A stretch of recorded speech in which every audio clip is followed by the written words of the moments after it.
The original order sheet is right here. Check it out. This is the car. This is the options that the guy had checked out. Yeah, November 4th, 1969.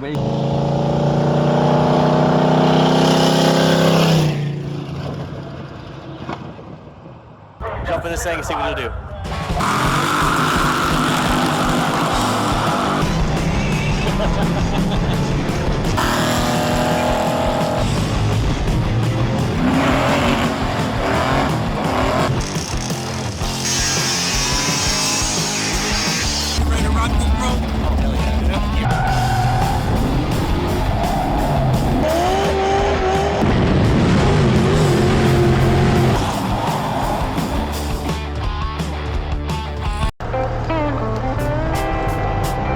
That looks familiar.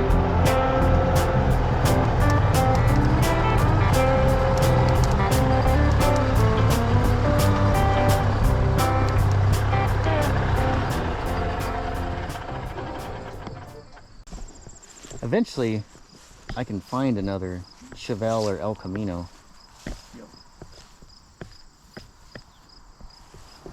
But I am not here for a Chevy. I'm actually here for a Mopar, and you briefly saw it.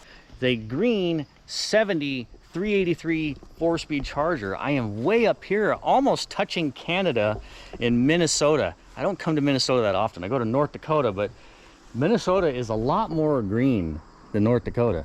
Oh, yeah. You guys actually probably have forests and stuff, huh? Oh, yeah. So, here is my new friend. This is Alan. Say hi, everybody, Alan. Hi. So, he's the one that turned me on to this car. This is your car, right? You took it in on trade for a job? Yes. Yeah, so he does the same thing I do. So we just restore Mopars and race. Granted, you go in a straight line when you're racing. I'm going in circles. Yeah. Both of us are stupid because it costs lots of money, but we have fun racing cars. We have the same passion for Mopars too. Ooh, yeah, it's a little rough. So this is actually my first time seeing this car.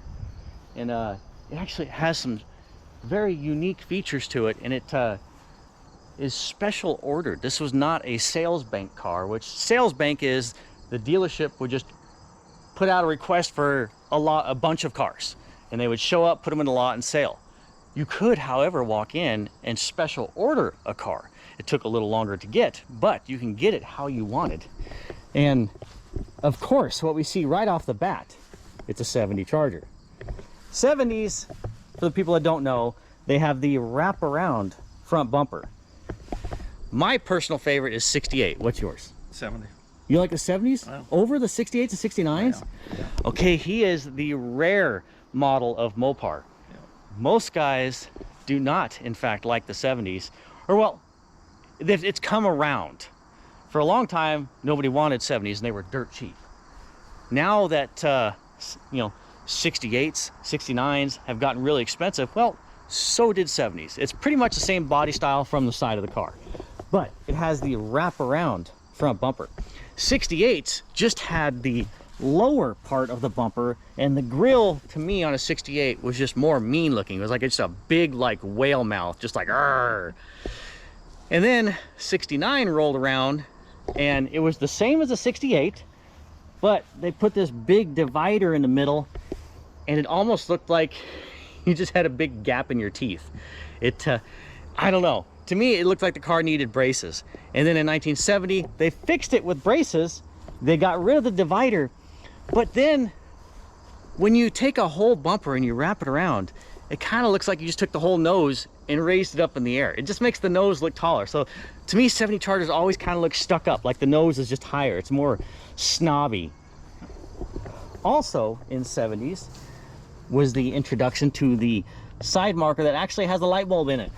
Federally mandated. 69s was just a reflector, but 68s had a cool round lit up emblem. Or no, it was a side marker.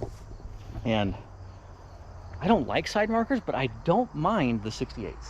Yeah. I think kind of cool. Again, it's not quite Titanic. I'm hoping not. I mean, this is still my first impression of seeing this car. I haven't even opened the doors, popped the hood, no nothing on it. What you're seeing right now is what I'm seeing. And It's rough. it's rough, yeah. I like this one because it's complete Like, you rarely see the cars unmolested like this. So we know it's a 70, obviously F8 green. I mean, if you're going to order a Charger, a special order a car, why would you order it in F8 green? I mean, that was like one of the most common colors on the lot. So I'll tell you what, the F8 green, when it's new and shiny, it's not terrible. No, they look nice. Yeah. I see another thing here.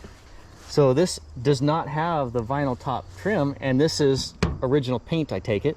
Yep. So this is a non-vinyl top car. The guy ordered it non-vinyl top car, which is a bonus because vinyl tops typically rot out the roofs of the cars. The vinyl top holds moisture. There actually was like a real thin felt material under the vinyl that just held moisture, and the vinyl held moisture under it, and it just ate the roofs up.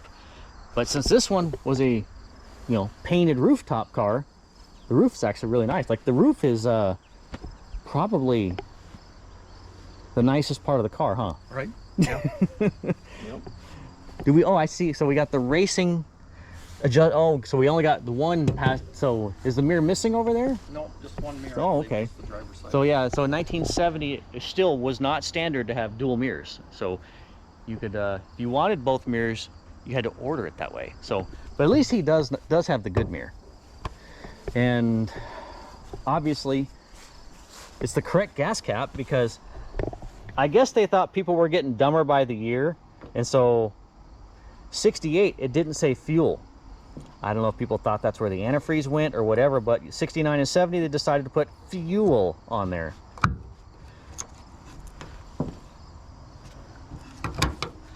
Those are the original rears? Yep. So these, yep, they definitely look taller. But 15-inch rally wheels. The tires are L60 15s. Yeah. Yeah, who knows, back in the day they had the Oh, screws. and it has the drag racing screws. It has the was it beadlock? Not beadlock. Yeah, it would be beadlock screws, wouldn't it? Yeah. Yeah. So that means this guy was racing this thing. Oh yeah. Yeah. This guy was a shitter and a getter. See, the back window looks good. See, now on 70s they introduced this tail panel trim, and I actually kind of like it. Because that instead of, because in 68, 69 this was blacked out. So in 70, I guess maybe to save time on painting a car, they decided to just put this trim panel here. But only the 500s and the RTs had this panel. If you had the H model, which was like the bottom of the barrel basic edition, then it would not have any of that. And I see we have rear valence corner delete option too. Right. Almost afraid to open the trunk. And also, see, you know what? These are not 1970 taillights. See, because in 1970, there was a reflector in the taillight. So this has 1969 taillights. Gotcha. Interesting. Yep. So it has, so we've noticed one molested item. But I will, whoever had the car, I will agree with them. 69 taillights look better. That reflector in there is kind of, at night you don't notice it, but during the day you see, like, it kind of has like that textured trim to it, just like that. Yep. And so it just looks like there's something off in the taillight. There's a square. Well, obviously white interior, and this, ooh, I see a shifter in there. That is a pistol grip shifter. 1970 pistol grip shifter, which, guess what? It's a 4-speed car. So it is a buddy seat 4-speed car. Somebody took the pistol grip shifter off and put a ball shifter on it. Maybe for shorter throws, because 1970s did have super long shifters on them. It was almost like a trucker shifter. Do we have lights in there?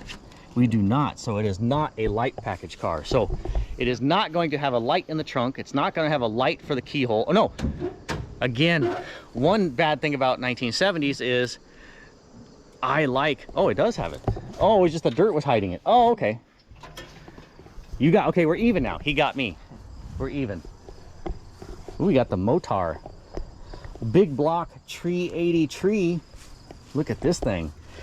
But you'll notice that is not the little radiator. See, because if you just had a 383 4-barrel non-AC car, 383 2-barrel non-AC car, with it will have the small 22-inch radiator, but see, it has the 26-inch wide radiator, so it's more gooder. And that means it must be an axle package car. So when you throw more gear at the car, it spins more RPM, you need more cooling. So that was standard with an axle package. And if we look at the fender tag, A36. So that means it has the 355 Sure Grip axle package. So the guy ordered 383 F8 green, non-vinyl top, 15-inch rally wheels, 383 4-barrel, right? If we look at the tag, yes, E63. So 383 4-barrel, 4-speed. So far, our options are looking pretty gooder. And it's a disc brake car. So if we look at the fender tag, where is it at right here? B51, that is a disc brake option. Oh, I also see we have a 3-speed wiper over there. So we've got disc brakes, 3-speed wiper, 383 4-barrel, axle package with all, light package with the other goodies. Oh, but it's got a downer. It has manual steering. E-manual steering, which is super slow. But those have, I believe it is 22-to-1. Is that right? 22-to-1 ratio? I'm not sure. I believe the manual steering cars are 22-to-1 steering ratio, and the power steering cars are 18. If you get like a Borgeson box, those are 16. And then if you get like the TA Pitman arms on them, well, now they're 14. So with the Borgeson box and the TA Pitman arms, you now have a 14-to-1 steering ratio. Do it. They work great. I would say grab the fan for me and try and spin it, but that's a clutch fan. So it's not like we're going to see if this engine rotates. White interior. I like all interior colors other than black, because black, when you first open the door and look in, it's just a black blur. You don't see any of the styling, the stitching, all the texture, all. Oh yeah, you did tell me it had like a plastic cover over it, and almost it looks like it was made for that, the way it's molded and everything. Let's see what the back seat looks like. Mosquitoes. Oh wow, it's still soft. That is good. The bucket seats had it at one time, and so did the. Wow. But yeah, white. Oh, see, we got the rats. So we have had rats in the headliner at one point. We got the Notori. Oh, that's where they were pooping. That's their dumping grounds, because you can see it on the visor. So, but see, white interiors were not all white. They were also partially black. They had black carpet, because if you had white carpet, it would eventually turn black. So they just put black carpet in it, black dash. And at first glance, it's like, ooh, cool, wood grain dash. But no, it's not wood grain. That's just a really faded black. That's the, ooh, but you saw that orange line right there. That is a tick-tock tack. So that way the guy wouldn't be missing any gears as he's banging through them. And it does have the floor delete option if you look at that. So that is the grass. See, I would have said dirt because I'm used to Vegas, but there's actually this green stuff here. You know, I don't have green stuff at home. And what other options are we going to find in here? Oh, now, I made a video earlier talking about the rear speaker switch. Yep. But on some cars, maybe it was 69 and older, it was actually in the dash. So this car actually has that rear speaker option, but it's under the dash. See that right there? That is the rear speakers to control. Ooh, see, look, it still has the reverse light. Those are always missing. That tells you when you're in reverse, that lights up. I believe it's also a rear window defrost. Oh, is it? So, oh yeah, right there. Yep, see, there's a switch, there's a notch in the dash frame right there for the rear defrost. See, again, on the West Coast, nobody knows what defrosts are. I mean, what is that shit? It never rains where we're at, so we don't have those kind of, oh, see, I hate this. So 1969 to me was like the cooler side of the interior. Actually, 70s and 69s are cool, but I like the dash so much better on 69 and older Chargers because the key is in the dash, not on the steering column. Because to me, when you're putting a key in a steering column, it's like every other pickup car, everything else on the streets. But when you're sliding a key into the dash, it's almost like you got push button for race car. So I like that better. So yep, non-AC. So we have the blank covers here. That's where the AC vent would have been. I see the sun is starting to go down, so the mosquitoes are starting to come out. Yes. So you said we have a shop we can use, right? Sure do. We're actually going to try and make this run and drive, and there is a racing car track, a dirt track, only a couple miles down the road. Maybe this thing can drive to it. Maybe. But look at this. Oh yeah, this is cool. Now this was on this car for a while, because you can see it's got some wear to it before he pulled it off. But it's still not bad. It still has the AM radio. I mean, even nowadays the AM radios are all missing. See, now the 70s, they have I call them like surfboard seats, because it's basically like your back is sitting up against a surfboard. It's just a tall, high back seat. And like a surfboard, you make a corner with these seats, you fall off of it. So completely flat. Yeah, cross-country road trips in these cars was not exactly the most comfortable thing. Cool. Do we dare look in the trunk? Here, you want to do the honors for me and open the trunk? Ooh, is that extra goodies? Oh yeah. Or is that goodies that were not on the car? That's the original carburetor, and then you've got the signal light, side marker light. Well, that's not the original carburetor. That's a Holly. Yep. Oh, you mean that's what was on it? No, 1970 HP engines had Hollies. Really? Okay, he's one up on me. I did not know that. Huh. That is cool. Too bad we can't get that one working then. Ooh, maybe the car is saying, no, don't open me. Ooh, I see center caps. Oof. The leaf springs are good though. So this the custom lowered side here, I take it. Yeah. Does it have a little lean to it? And to put a 14 on one side and a 15 on the other. So driving this might take a little bit of work. I think we're gonna have to reinforce the frame rail a little bit, what's left of it. We can probably weld some crossbar here and run it up to the trunk hinge, because that's probably the strongest thing back here. How's the rest of it look back here? And actually, that does not look that bad. No. It still even has all the ID tags on all the wiring and everything. Up there's the factory rear defrost. And it still has the bumper jack. And it has 3 of the 4 center caps. I have 4. Oh, you have the 4th one. Sweet. Yes. But yes, this is the hunk of poopy that I just picked up.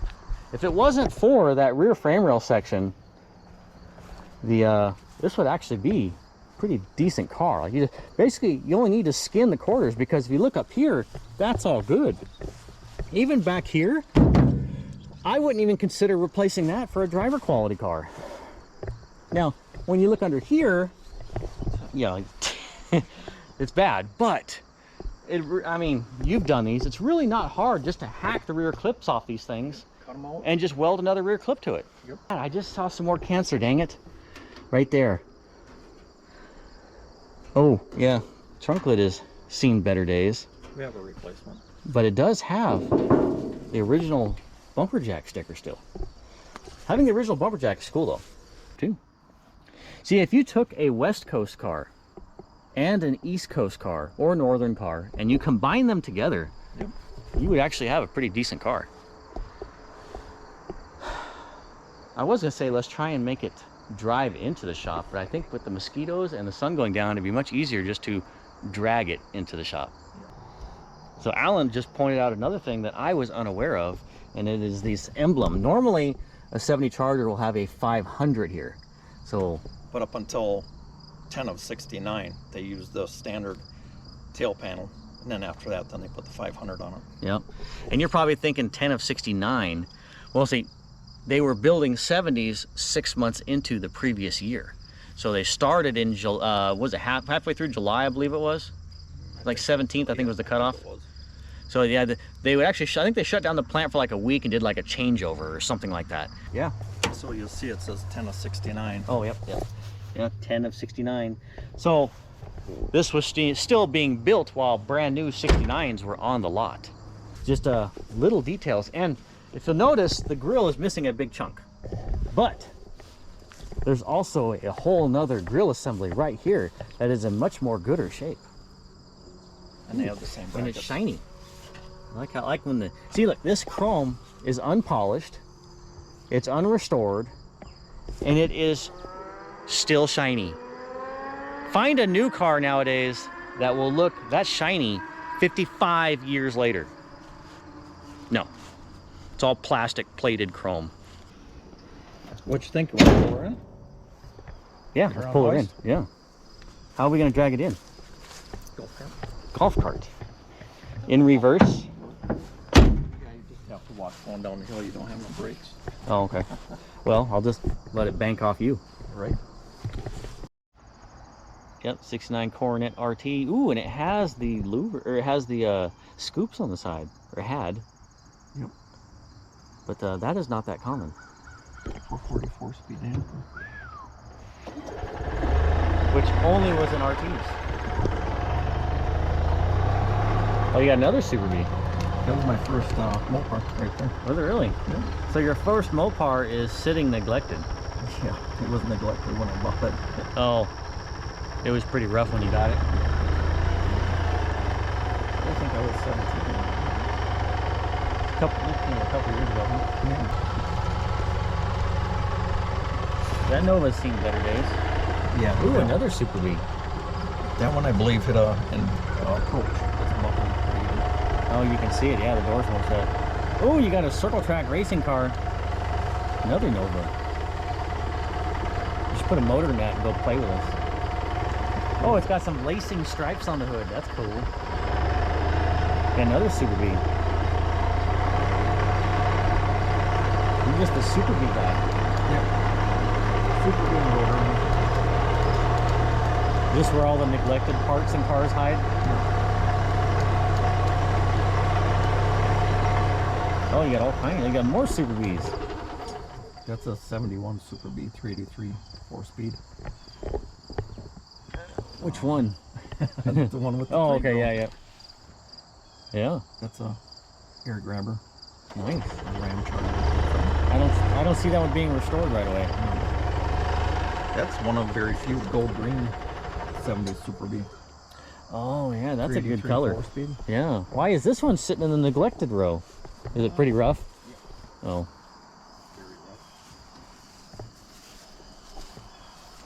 Like how they did the stripe from the I see that, yeah. stripe up to the door. Yeah, that's a rare color option. Yeah. Too bad it's So I take it it's much worse than your 17-year-old car. Yeah. Oh. Yeah. So that's basically a donor body. Yeah. Mm. You got another Super B. That's Coronet 441, I believe. Oh, yep. Yeah, I see the trim, yep. So only the lower trim cars had that piece of chrome there, which made it look more classy. Oh, that's a rally Charger. No, it has a rally door on Oh, it. It's a 71 SE. It fooled me because the door kind of matched the patina of the car.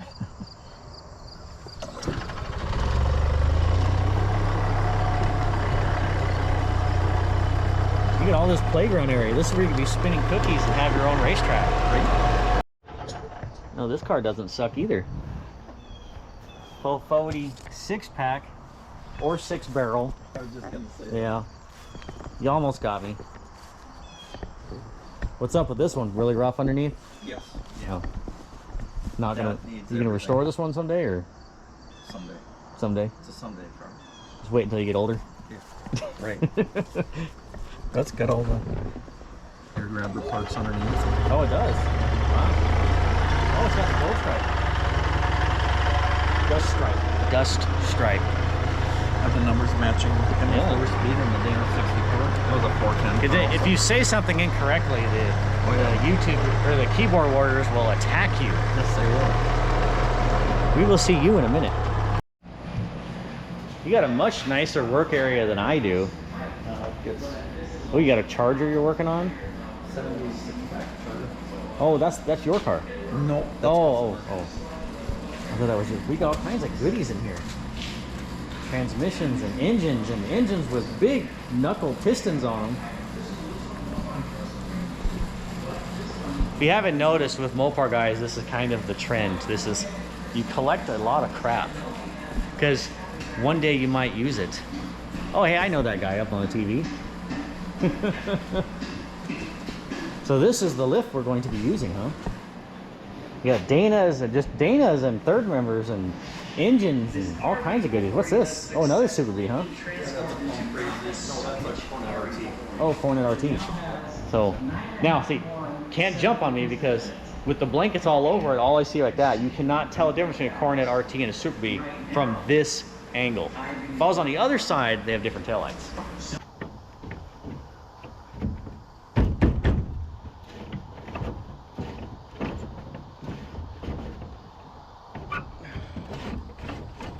It's getting there.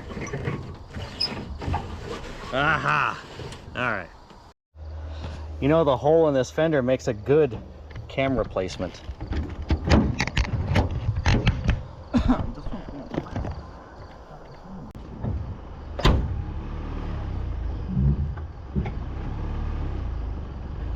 It's out of gear. Hey, at least the brake pedal moves and it's not locked up. Did it? Yeah. A lot of times those brake pedals just completely stuck.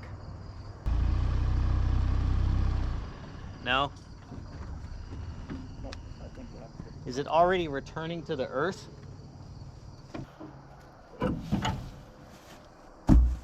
Ooh, there is our original disc. Ooh, that rotor is El Junko. Thin. Yeah, that is really thin. It's like the guy only changed the brake pads on the outside. Right. And the inside is just paper thin. I don't see driving that to the racetrack. You don't live dangerously, do you? Oh, I do. It's like you haven't seen my channel.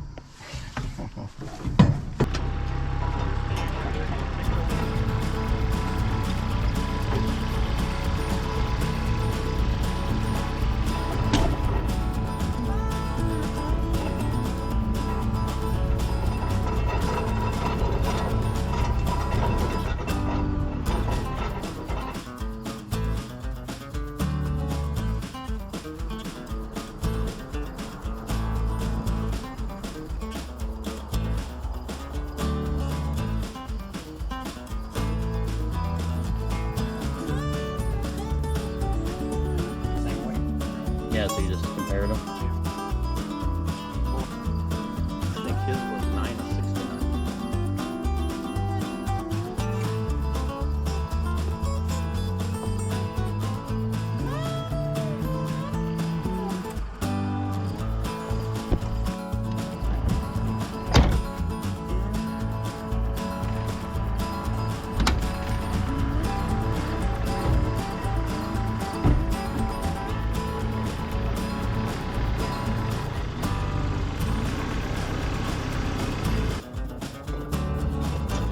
The speedometer is doing things. Hopefully that will soon.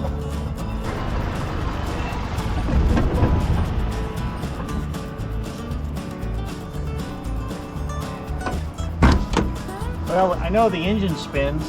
Yeah. And I put it in gear to help you slow down. And then just release the clutch. So I know the engine turns.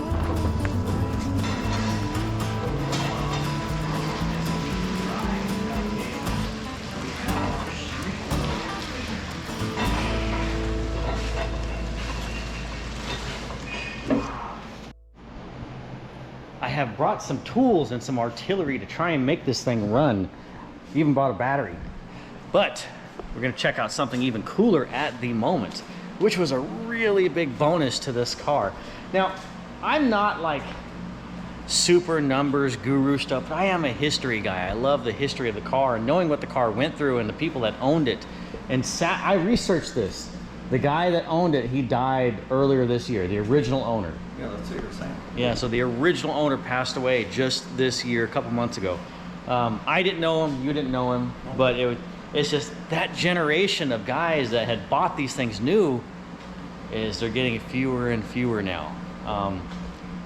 And the history's being lost because as those guys pass on, you know, the cars, all the paperwork and all the stuff when they bought the cars, even the secondhand, third-hand cars, at that time, these cars weren't like praised and on a pedestal, they were just a used car. So a lot of the paperwork of when the car was sold new did not survive. Yes, paperwork. This car hasn't. So you said this was the guy you got the car from. Yep. Had all, I mean, the original brochure, the operator's manual was in the plastic. I mean, this is the original warranty paperwork, November 4th, 1969. So, but look, I mean, this almost looks like repop. It's in such good shape. Yeah, it's almost hard to believe this is original paperwork, but yeah. So this is the warranty transfer paperwork in 1972 when the car was, so this guy sold the car again, or traded it in, and then this guy bought the car used in 1972.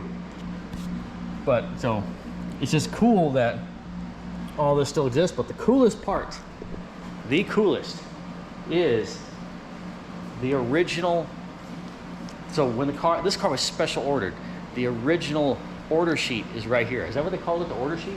Yes. So, check it out. November 4th, 1969. This is the car. This is the options that the guy had checked out. Sold new at, where was that? North Star Garage? Yes, in Milwaukee. Oh, that was actually sold right down the street here. Yep.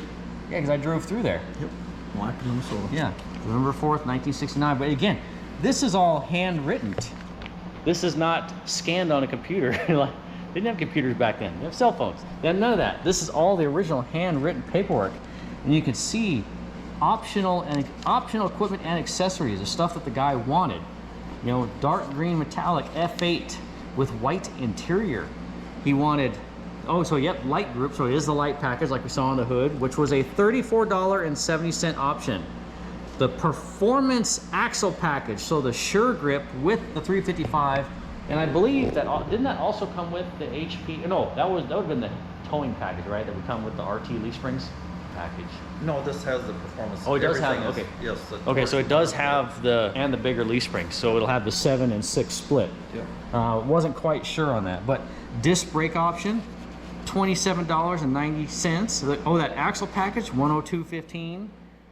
We got, just the disc brakes was $27.90. The power brake to go with that was $42.95. You think that would have just been a combined option, right? Because it's a different brake booster and everything that goes with that. So we got the center fold down armrest, which $54.45. I thought that was standard, but I have seen a 68 Charger that did not even have a buddy seat. So. Yeah. I guess the buddy seat was in fact a $54.45 option. And see, and a lot of this stuff is lost in history. You know, like maybe this date in time, November 4th, 1969, that's what the cost of these options were. Maybe a couple months later, these prices changed. So, you know, inflation and whatnot. So we don't know. This all has to be recorded history stuff.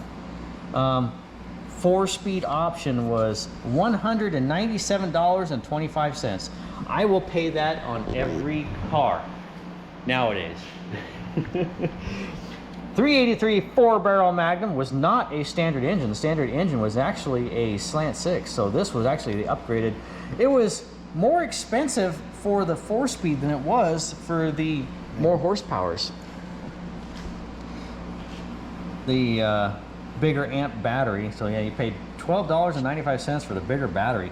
Tinted glass. So tinted glass was standard on AC cars, but you could also order the car with tinted glass. So this guy ordered this car with tinted glass. It does not have clear glass.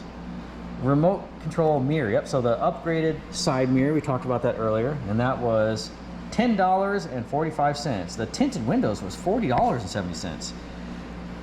The rear window defogger, $26.25. I bet everyone regretted paying that. Locking gas cap, too bad it doesn't have that, because those are actually pretty desirable now. Locking gas cap was $4.40. That was a lot of money in 1970 for a gas cap. The extra undercoating, which did not work out very well. I think the guy got shorted on the undercoating. He needs to get a refund. The tack, the TikTok tack was $50.15. The Music Master radio. Wait, it was more expensive for the radio than it was the tack. $61.55. The rear speaker upgrade, $15.15. So the guy paid $15.15 for that speaker. Right. Yeah. Just to have a speaker Yep. in the back. And the bigger, oh no, these are the F6015 tires with raised letters. So rally wheels with, wow, those tires were expensive. $97.95. So the tires were more expensive than the actual rally wheels. And he traded in, check it out, a 1967 Plymouth Fury 4-door. And he got a trade-in value of $1,600.58. Oh, no. Was that the trade? Yes, Yeah, that was a trade. Okay, no, so that's the total cost of the car. So this car, brand new, was $4,377.40. So in 1970, yep, that's what you would have paid. But since he did the trade-in, that's what he paid, $27,1920. So it's just cool that this exists. And that everything, I mean, I can't believe how, I mean, you know, the guy that repops these probably was looking for one this clean just to repop it. I mean, that thing, look at this. This looks like a repop. This does not look 55 years old. But in fact, it's original. I mean, look. All of this, the warranty paperwork. Air tent. He did not pay for that. See, if it was an AC car, you would have a little decal here on all the tinted glass. So now we're going to put away this rare paperwork so that way we don't damage it. Okay, we're in the shop. All right, it's time to try and make this engine run. If we can get the engine running, then we will proceed to try and fix brakes. Then we will proceed to fixing frame rail and trying to make it to the racetrack. Because I like dirt racing, and there's a dirt track just 4 miles down the road, and they race tomorrow night. Now, this engine hasn't run in a long time. So, I already know it spins. If it was stuck, it's not stuck no more because I busted it loose, but I want to prime the engine. And that distributor kind of needs to come out anyway. It's pretty rough looking. But I did bring another low deck, big block distributor. We may need to steal guts out of that one to put into this one, or vice versa. But we're gonna pull that distributor out.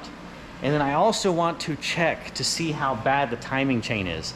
Because these engines have a nylon like liner on the timing chain, and it's 55 years later, plastic gets brittle, it cracks, it falls apart.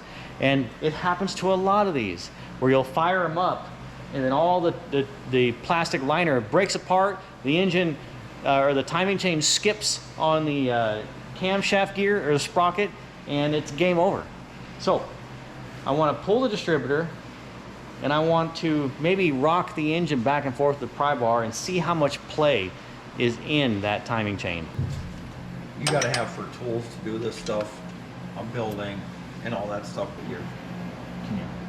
No, but you can see, but it looks really good inside here. Yeah. Like, I don't see any rust. So I can actually see the timing the cam sprocket inside there. There's this, the aluminum deal right there. And I struck my finger in there, and it actually, I couldn't lift up on the chain, so it might be in gooder shape where we can just go, wada! You know. So I'm gonna go that way. Okay, Yeah. right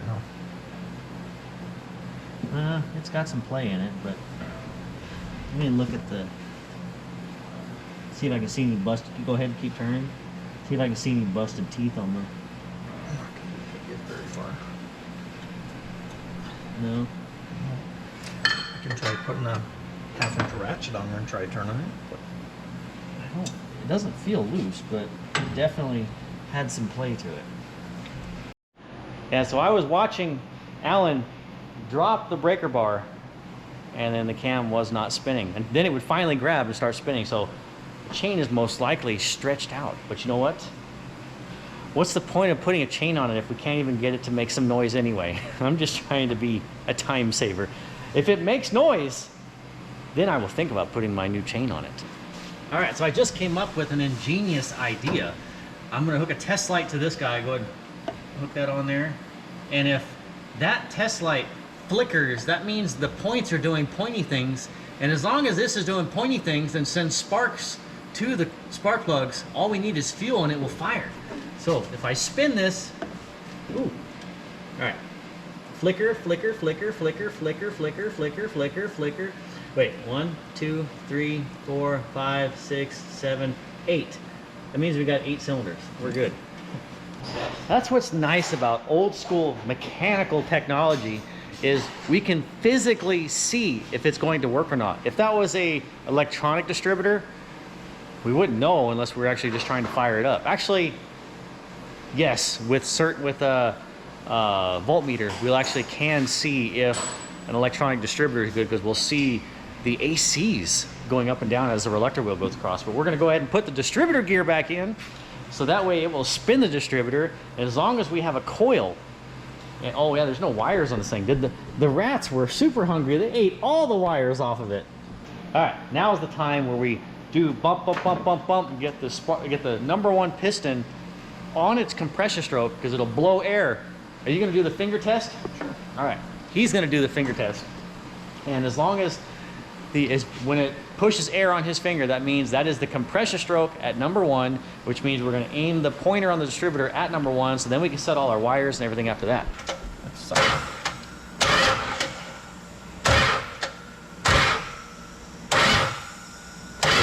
Yeah, I heard a poof. Poofage means compression. I just realized I only brought spark plugs. Alan, do you happen to have a cap, rotor, and wires that we could put on this? I do. Sweet. So he's pulling out the drive gear for the oil pump so we can stick the primer tool in there. So it has this old oil pressure gauge on there, and instead of sticking my new one on that I had brought, we're just gonna go ahead and see if this gauge works. Go ahead and spin it over. He's got the drill in there right now. Oh, it's doing things. All right. Battery is in. We need a key. We need a screwdriver. All right, I'll spin the drill. Hopefully the relay works. Oh yeah. Oh yeah, just, you know what? Just keep it spinning.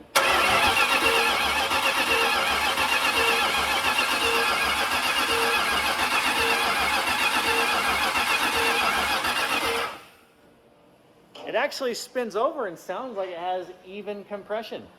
There wasn't a wah wah wah wah it was just wah wah wah wah wah wah wah wah. Sounds good. And I can see down the distributor hole, I can see lubrication things happening and lifters going up and down and things rotating. So that is all good. And it had 50 pounds when it was spinning. So instead of running jumper wires and everything, I'm actually going to try and put power to the dash. See if we can get the dash to do things. Maybe the tack will even work. Oh wait. Oh yeah, the tack wiring is still there. So, oh, it's been cut. So yeah, this is our tack wire. But the fusible link is gone and they've replaced it with this solid red wire here. Now, the fusible link was like a fuse. It would burn up if there was too many amps going through the dash. So why did they replace the fusible link? Well, I mean, did they just not want to go and get another fusible link, or was there issues under here? So I'm going to look under the dash to see if I can find any burned up wires that might prevent me from powering up the dash and just running some jumper wires. Oh, it actually doesn't look too horrible under here. wiring harness appears to be harness things. I don't see anything melted or schmelted yet. And even the wire, even the main wires going through the steering column are not bad. I don't see anything. Well, actually I see something spliced in here. Oh, that's that wire that they have going through the bulkhead. Okay, so that's where they had spliced it in. See right there, that red wire I was talking about in the fire behind the firewall is right there. They ran it through the bulkhead and tied it right into the main battery power wire going to our key ignition right here. Yeah, we have plug wires. Our coil is mounted. We have wires run to the coil. I have my tack wire run.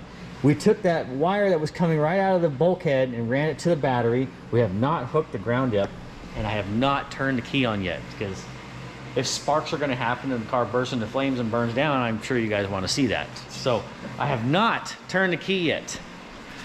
Got to get it on camera. So I'm going to go ahead and turn the key.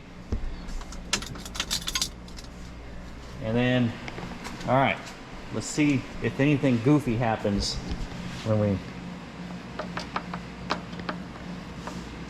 No, nothing abnormal. So, watch, nothing happens at all. All right, I'm gonna try and turn the key. See if, oh wait, the key's already on. Does the dome light work? No. Is there even any fuses in the car? Did somebody steal all the fuses? Oh, we have a glove box light. Okay, we have some light. The switch is doing things. The taillight's on? The dash was doing things. Oh, we have taillights. Check it out. See, those are in fact not 1970 taillights. But, like you were saying earlier, maybe this was like the early enough in production for 1970 that maybe it did not come with 1970 reflector lights. Because it does not look like they were changed. All right. So, we have power in the car. All right. Let's push the clutch in and see if, because this has the neutral safety, push the, well, clutch safety. See if the motor does anything when we... Ah, nothing. I'll try. Nothing. It's the key's doing things. Is the, maybe we should throw the test light on the relay, see if the wire, see if the trigger wire for the relay is actually even doing trigger things.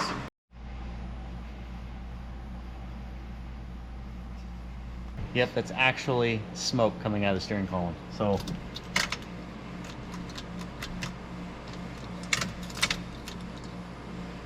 it didn't start smoking out of the steering column until I started playing with the radio. It would have been really awesome if the radio started doing things.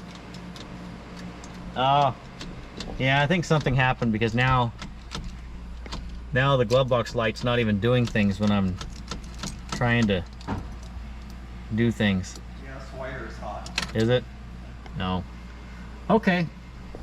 That's the end of that. Oh, yep, smoking. Yep, lots of smokes. Undo the battery. Ooh, yeah. Yeah, I did. Holy smokes. Yep. It's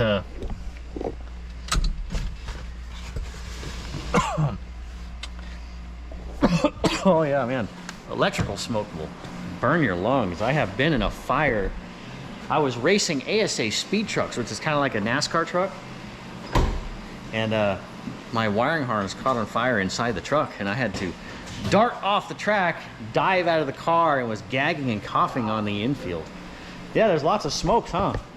The smoke is supposed to be coming from the rear tires, not the inside of the car. I didn't realize this thing was a hybrid, Alan. See, we don't have block heaters on the West Coast, so we don't normally see this. And you know this is an old one because it's only a 2-prong. Yeah. So it is. Out here you need 2 or 3 block heaters. So we tried it again and not good things happened.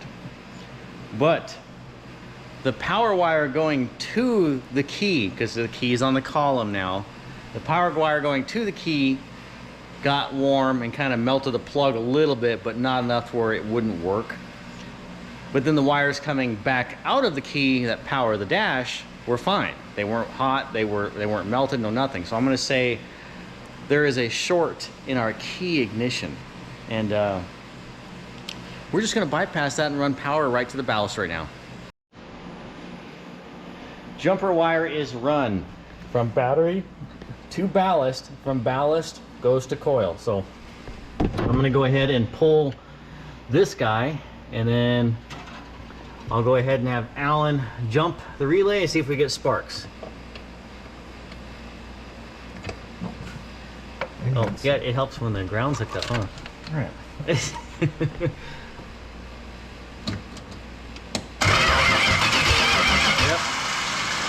I got spark happening. It was weak, but there was spark. It wasn't all like pow, pow, pow, pow, pow, pow, pow, pow. So maybe the coil is weak, I don't know. Now to bring out my secret weapon, my 70 dirt track charger carburetor. I know this carburetor works, so we're gonna go ahead and bolt this guy to the engine and pull that relic of a Holly off, because it's not even bolted on there. It was just sitting there covering a big hole. So we'll fill that hole with something I know that works.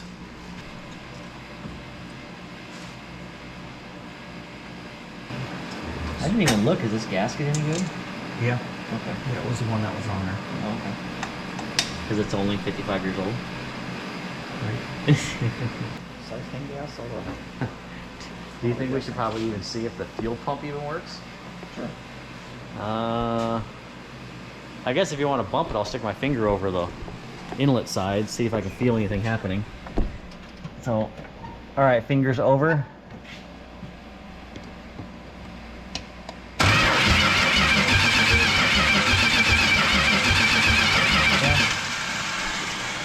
I could just barely feel it, but barely is still something. Yep. But I did feel some suckage. So with some suckage, that means there's some pushage. So I think we can run. Oh, I brought a fuel filter. I did bring something. I brought a fuel filter. And I also got oil. I got brake pads, brake lines. Caliper? A caliper. So hopefully, if the engine runs, we can move on to brakes. And if brakes can work, then we can move on to frame rail. But then we got to figure out how to make it, because you know they race at night, and we have no headlights. They call this a 5/16 fuel filter, but look at this. Oh, wow. Yeah. That's like not much bigger than an 1/8 inch. Almost had enough coolant to top it off, so go ahead and top this guy off a little bit. All right, nice and foamy. So we've got our carburetor primer. We've got our NHRA certified fuel cell. We got hose run to the fuel pump, which hopefully works. We're gonna go ahead and prime the bowls, so that way you don't sit there and just crankety, crankety, crankety, crankety, crankety, crankety, crank to try and get fuel in the carburetor. So go ahead and fill up the bowls, or at least get some in there. Maybe my carburetor is not as good as I thought, because filling up the bowls, there is no accelerator pump happening, and it's leaking. But you know what? Let's just go ahead and throw some power to it, see if it fires up.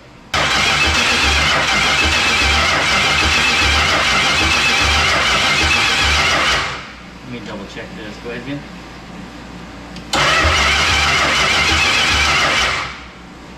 We're not getting any sparks now. What is different?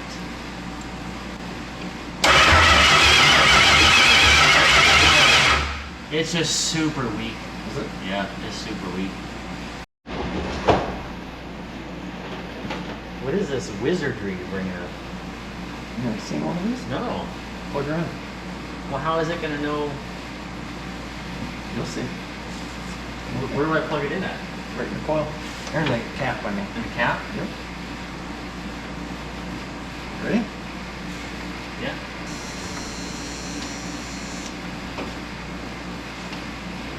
wizardry happen. Really? Yeah.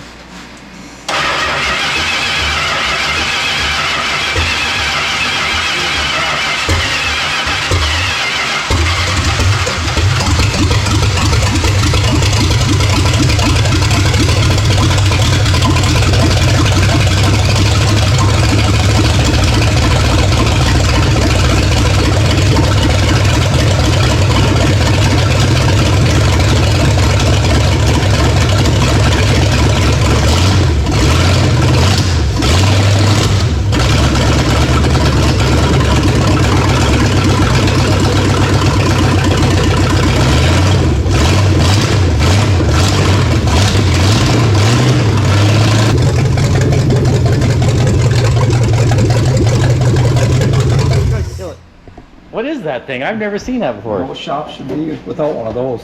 What is it? It's a KD tool. It just bypasses. You can hook it up to HEI or standard ignition. Uh-huh. And all it is basically a coil on demand. But how does it know?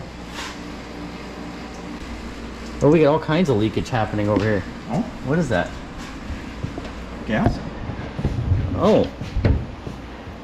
Yeah. We got, oh, yeah, it's the gas. Yeah, that's not good. No. We got a hole in our fuel line? Oh, we do. We have a hole. Right there. So that thing just constantly sends spark. It's just, so it, Yeah, there's no. okay, so the one, so it, that's not actually calibrated to actually hit per cylinder. It's just, you're just banking on that spark happening at that second.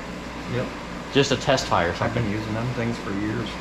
They work great. That is pretty cool.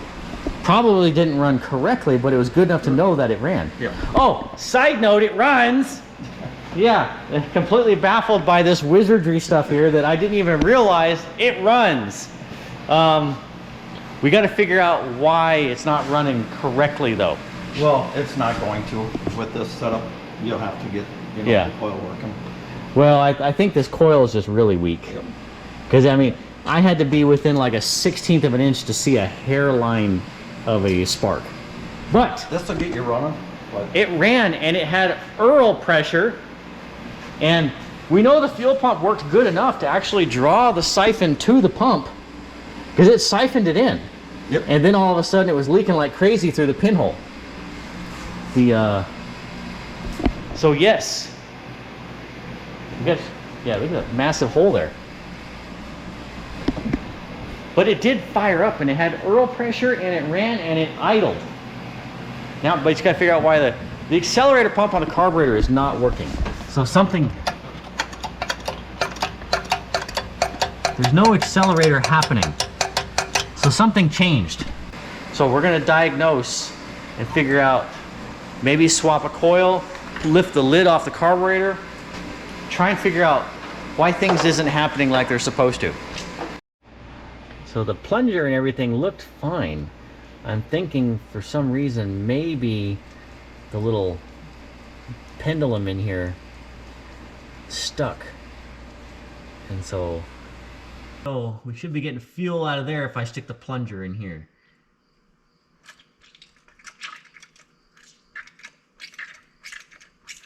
I am getting nothing. How did that already stick? The carburetor hasn't even sat that long. All right, see if I can't get this sucker to free up. I'm gonna tap on it with something. That'll work.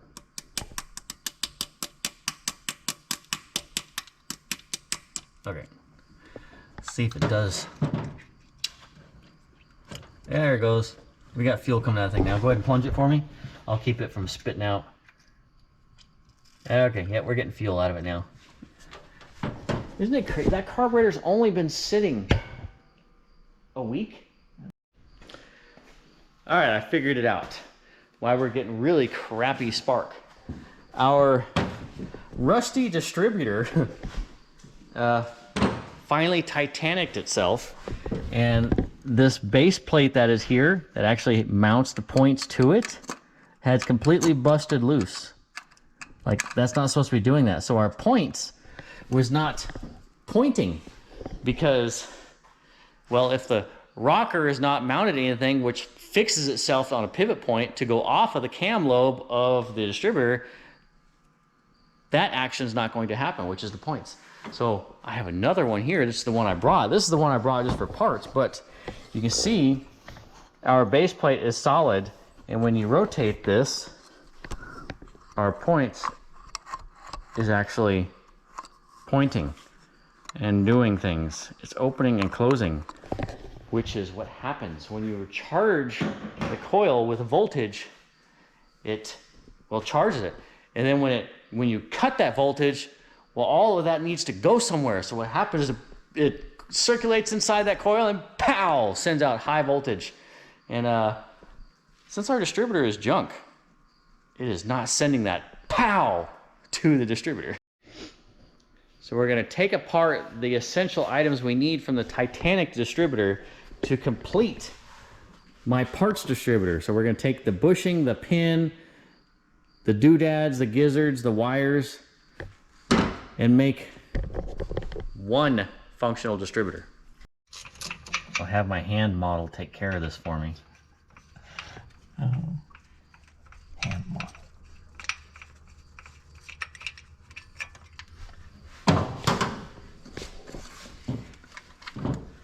All right, that is the guilty party right there. That is what's keeping my high performance 383 4-barrel 335 horsepower engine from making all of its ponies. Updates.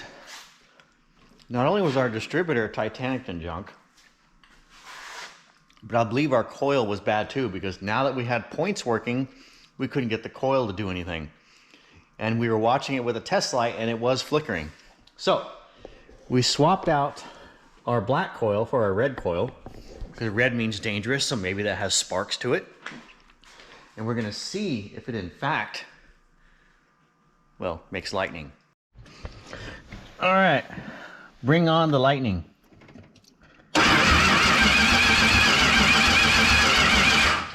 Same thing. All right, it was not the coil. Actually, it was the points were not grounded very well. So we sanded some contacts, put everything back together, and then we were able to get spark off camera to the block of the engine. So hopefully now, all back together, it will just crank and go vroom. Okay.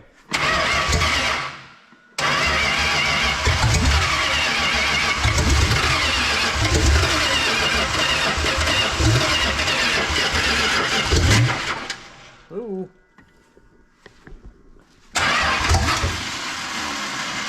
Doesn't sound like it has too much timing in it.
It's also 1 in the morning. So that took way longer than I expected. And I still don't think that is good, but it was good enough to fire it. Yeah. So our distributor is not that great. Our points, actually the mechanical advance on that distributor didn't work at all. No. So we have no mechanical advance. The points, point-ish, but we do have a shiny red MSD coil on it. And a carburetor that functioned. Yep. Actually, when you rapped on it, it actually revved and didn't pop poof. So I think tomorrow we can move on to making it run a little better. And then Brakes, hopefully.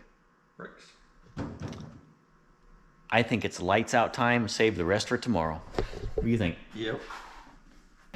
It's a new day, and there is a lot to do. So I got my beauty sleep. As you can see, I'm rejuvenated. Alan's gotten his beauty sleep, and he looks the same. Just kidding. But, so we're gonna get the throttle linkage hooked up. I wanna try and tackle the steering column, just so that we can have power to the whole car by the turn of a key, like it would be. And I believe the steering column is the issue because I chased the wire, the burned up wire is going to the column but not coming out of the column. And that's where the smoke originated. So when I let the smoke out, it first started coming out of the column. So that tells me that is probably where the problem is at. So pull the steering wheel, pull the ignition switch, look at the harness to see what is frayed, what is bad. And then also, since it runs, we'll get it up in the air, we'll get the wheels off and see if we can't swap out the really bad brakes for brakes that function-ish. So we have new calipers. I did order a master cylinder, but I accidentally had it shipped to my place, and I don't want to drive, what is it, 1,800 miles home to go get a master cylinder, and it's a couple day order. But the brake pedal does brake pedal things. And when we pulled the cap, it still had residue of brake fluid. So hopefully we can put fluid in that master and it will hold pressure. Our radiator holds coolant, surprisingly, and all the hoses hold coolant. So that is a win, that we don't have to tackle any of that. Oh, we might have to actually put some kind of gas tank in it. But I brought a, oh, you know what? You gotta run to the parts store anyway and get fuel hose. I brought a special racing gas tank out of one of my other race cars from a previous video. Yes, the original World War II jerry can fuel cell that was in the trunk of my black 70 Charger. So we're gonna put that in the car. So then we will have 5 gallons of fun. Come on. Ooh, no cracky noises. Aha. Success.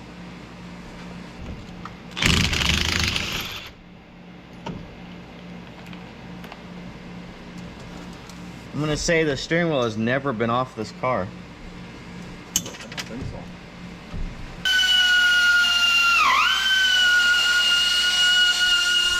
Had to modify the tool so that way it would work on our 1970 Mopar steering column.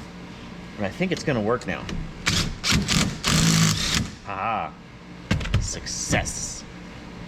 Tip for you Mopar guys. If you have the original turn signal switch, try and keep it because the repops suck. So considering the ground wire going to the steering column was melted, that kind of adds to my theory that the problem is in the column, not anywhere else. So, this being a light package car, here is the Snuffleupagus light expansion tube that is going to shine on the key. How much that actually did? Very little.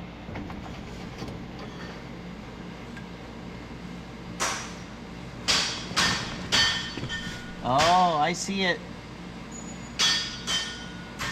I seize the problem. I like it when I'm right. Yes, so if you look, the lock cylinder, the back of the lock cylinder had busted out. So you know that there's probably some touchings between contacts that isn't supposed to be happening. So I'm gonna go ahead and pull the lock cylinder out, see if we can't repair it, replace it, something. You notice I have a glove box light again, and the power is all run through the column, and we don't have any fireworks shows or smoke shows yet. So, all right, ready? We're testing to see if the relay is actually doing its relay things. No? Yep. Yeah. I'm going back and forth. Yeah, it's blinking out here. Oh, it is? Yep. The yellow wire going to the relay is doing yellow wire things. but the relay is not doing relay things. So, well, I would say that we successfully diagnosed that problem though. Yep.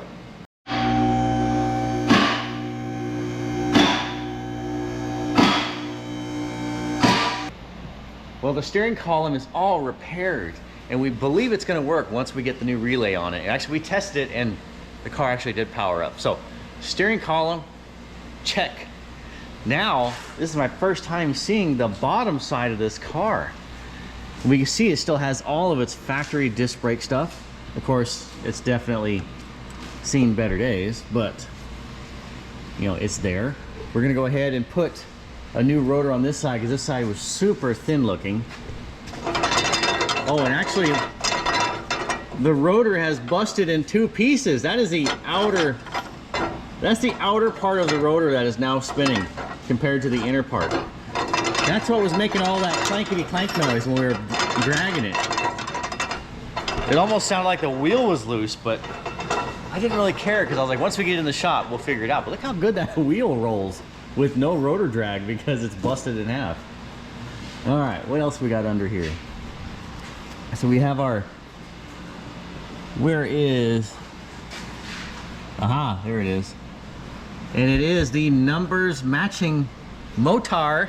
Of course I knew that because he checked it out for me earlier, but it's still pretty crusty, rusty under this thing. Like this frame rail is junk right here, look at that.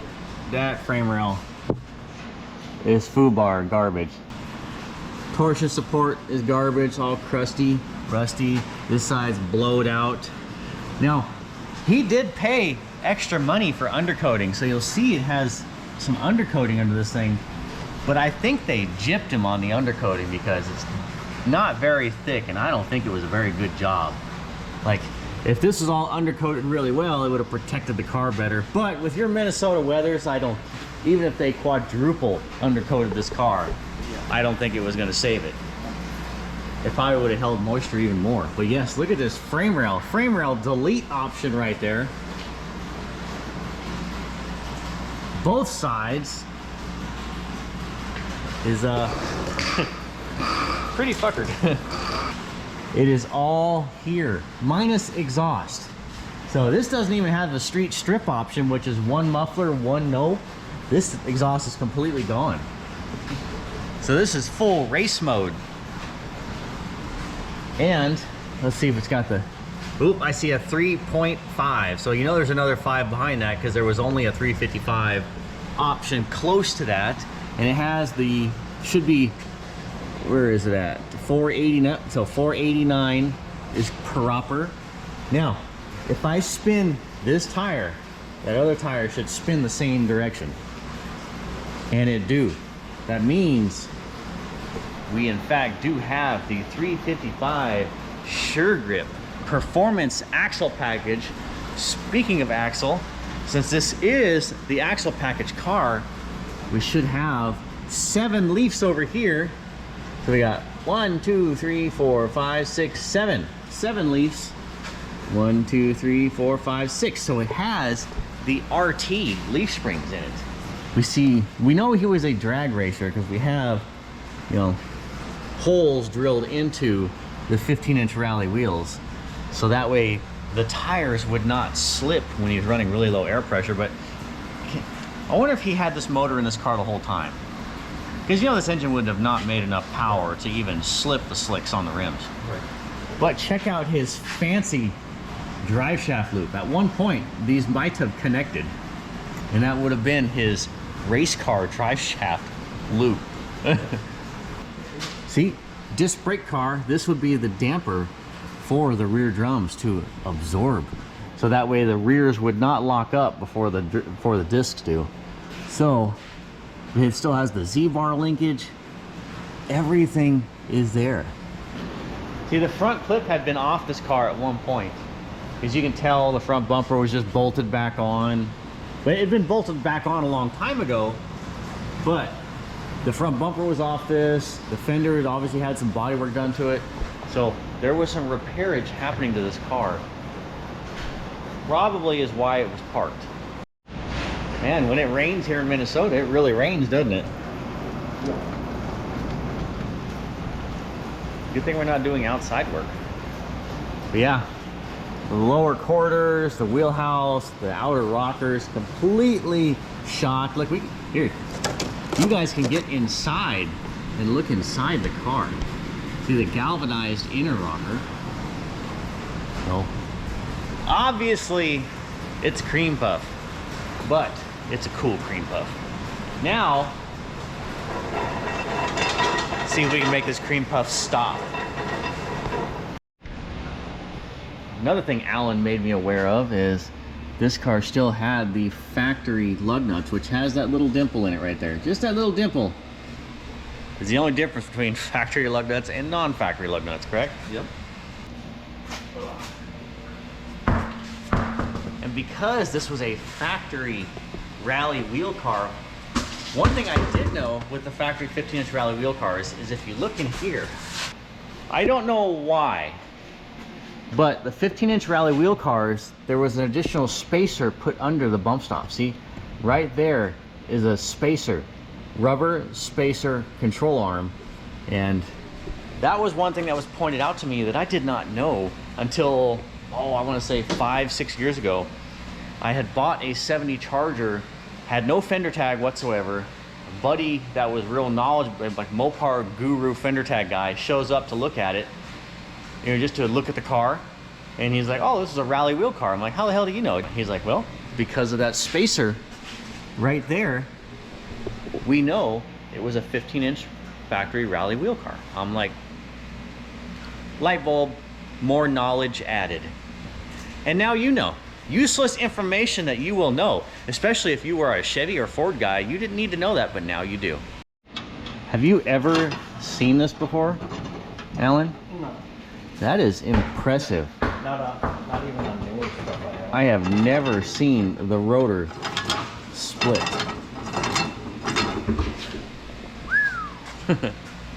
I'm gonna say that one is not gonna work. You know it's not good when you're bringing out the welder to work on brakes. So the pins are the head of the bolt is just completely rounded because rust. So we're going to weld nuts to what's left of the pins, and then hopefully that heat transfer from welding will also break that rust bond in the threads on the caliper. So I'm thinking that will work. That's what we're going to try.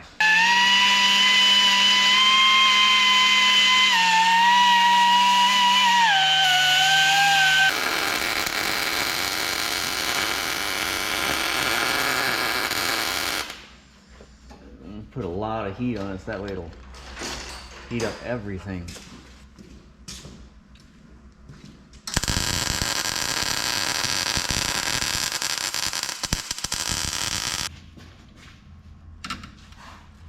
Aha! Look at that, huh?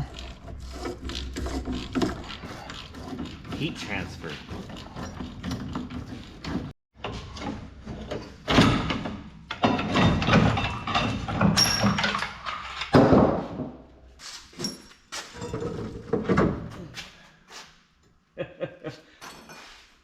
Two-piece. Aha, it did work. Freiburger for the win. Now we just need to rob the races out of our totally bad rotor and put them on our only bad rotor. Yep.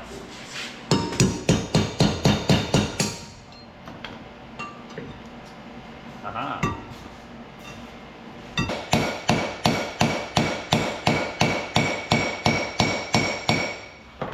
That nice solid to it.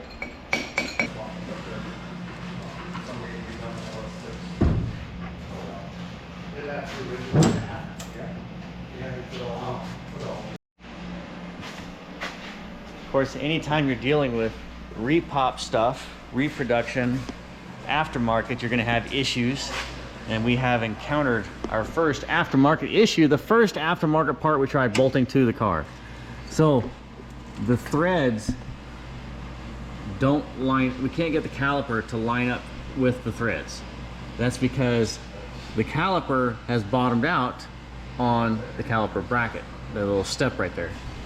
But if you look at our original caliper here, see the meat difference? See that? It's a lot thinner on this one. Well, now, because this is thicker, you know, wrong casting stuff, that will not slide down all the way, so we can get our pins in the caliper bracket and then hold the caliper to the spindle.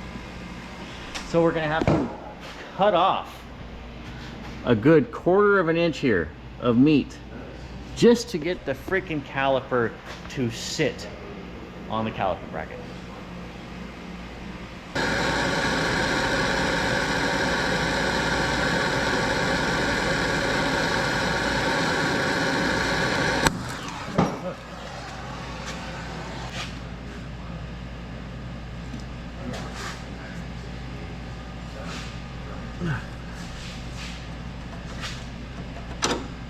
Yeah, it's gonna be vice grips on that. All right, we are back from food, beverage, and a parts run. So I'm going to make the new brake lines because wishful thinking, I thought I could save like a brake line. No, they're all garbage. So I'm just going to make 2 new front brake lines. I have bought the pre-made hard lines from the auto parts store. So I have to make the long one, make the short one that go to the fronts, and Alan is going to go ahead and modify our, you know, supposed to be OEM replacement calipers that don't fit OEM. So he's going to, where you see the black lines, and cut those. So then hopefully the calipers will then sit on the caliper brackets. And then I can hopefully bolt those hoses to hard lines. That's what's going to be happening is right now. So you will see some highlights of that happenings.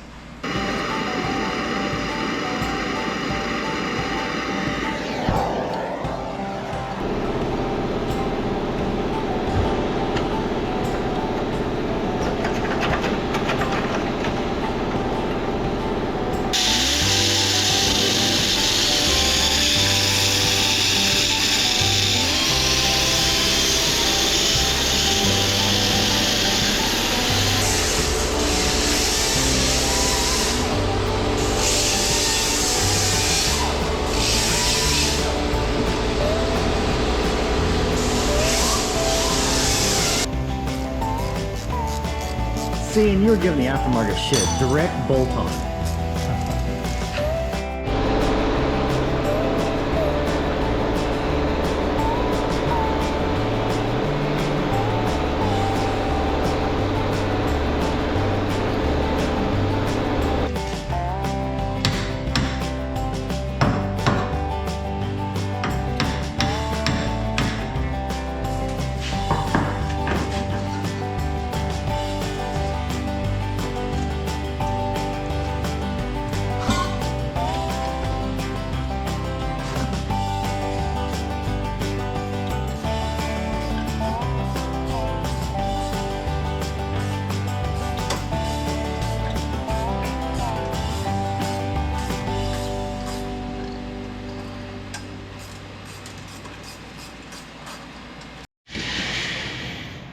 We have shiny calipers now that will hopefully work.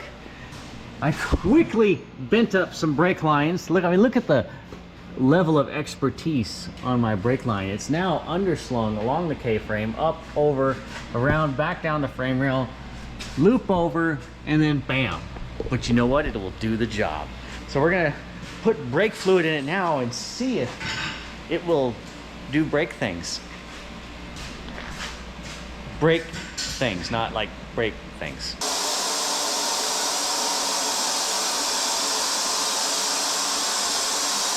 There's shiny remnants of liquids.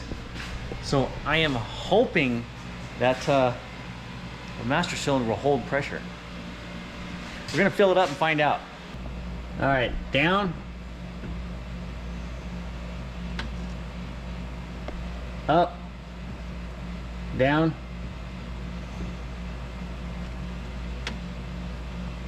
Up.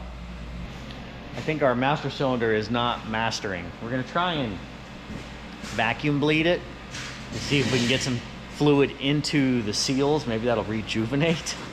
It's really wishful thinking, but I will give it a shot.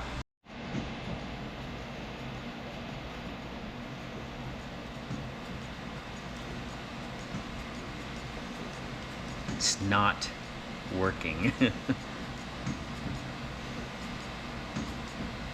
Just give me a dribble, a drop, a something.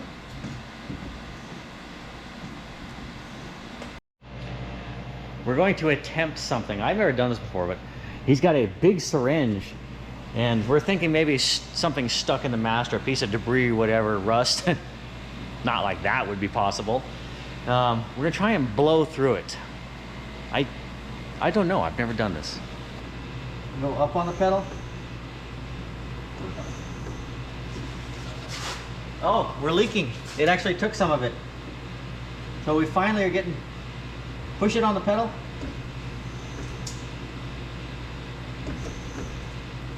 Okay. It actually did something. We have fluid under the car now for once. You'll never guess, we're giving up on the master cylinder. It will not come alive. And the reason we were trying so hard is, oh wait, oh there goes the floor. Okay, it feels like it has pressure for a second, but then it fools you. It just will not work. It will not do. It just won't do.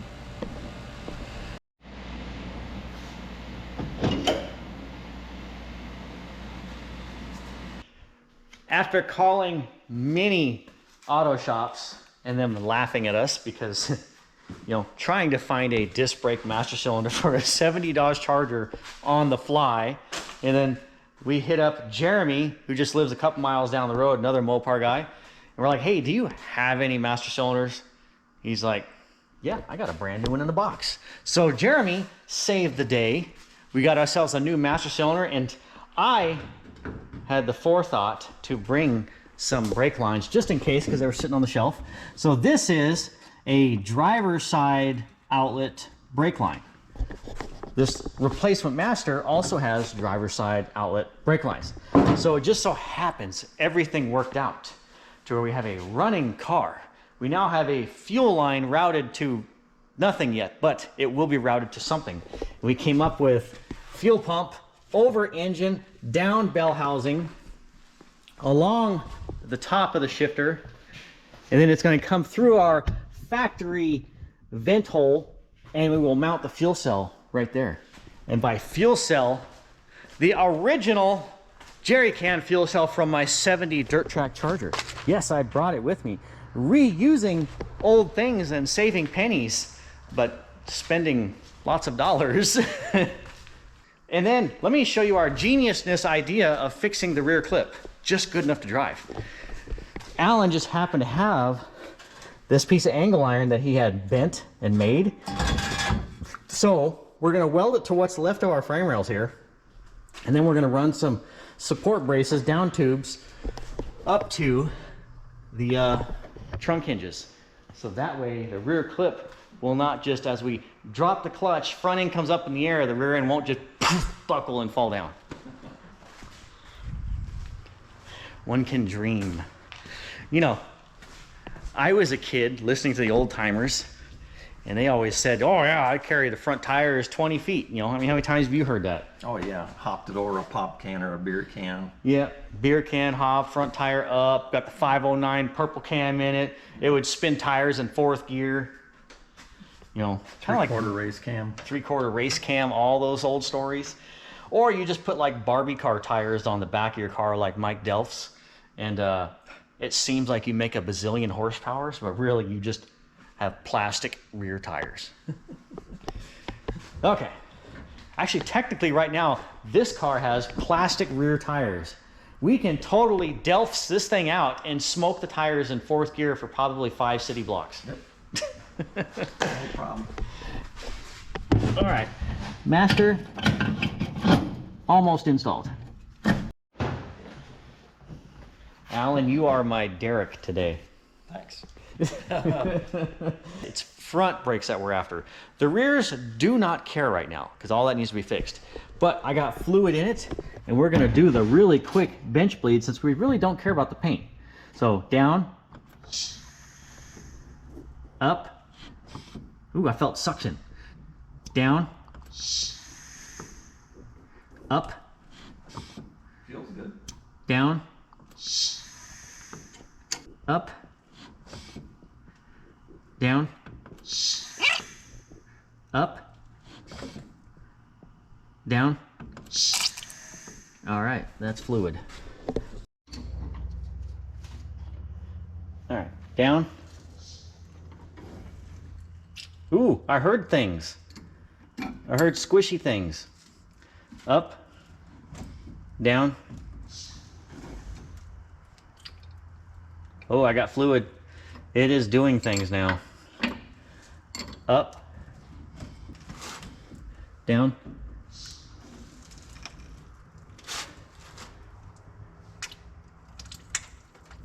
Oh yeah, we're getting all the air out. Up.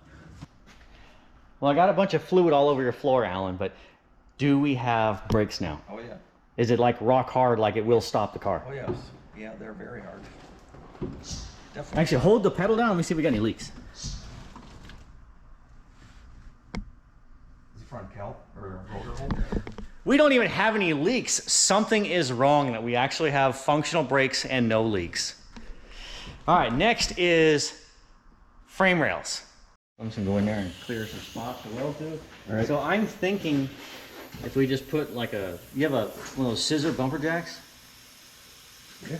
Is if we just put one of those from the top of the quarter panel to here, that'll push the frame rail back down. I'll go ahead and clean it up right now.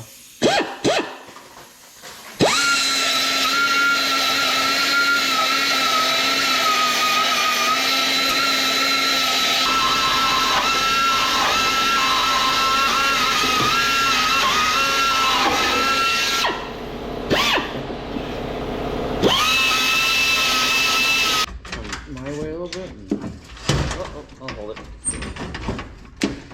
Ready? Yep, go ahead.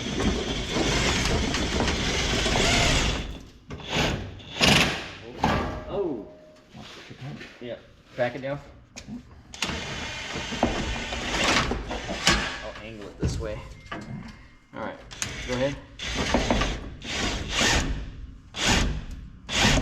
Whoa, back it off a little bit.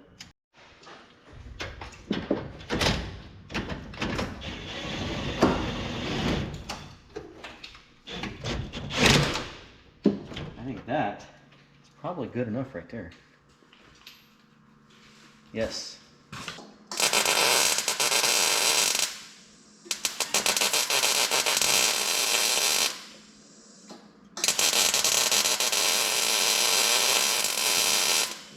People are going to be like, doesn't sound like great welds, and then I'm going to be like, do you see what I'm welding to?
Bonafide race car back here, down tubes.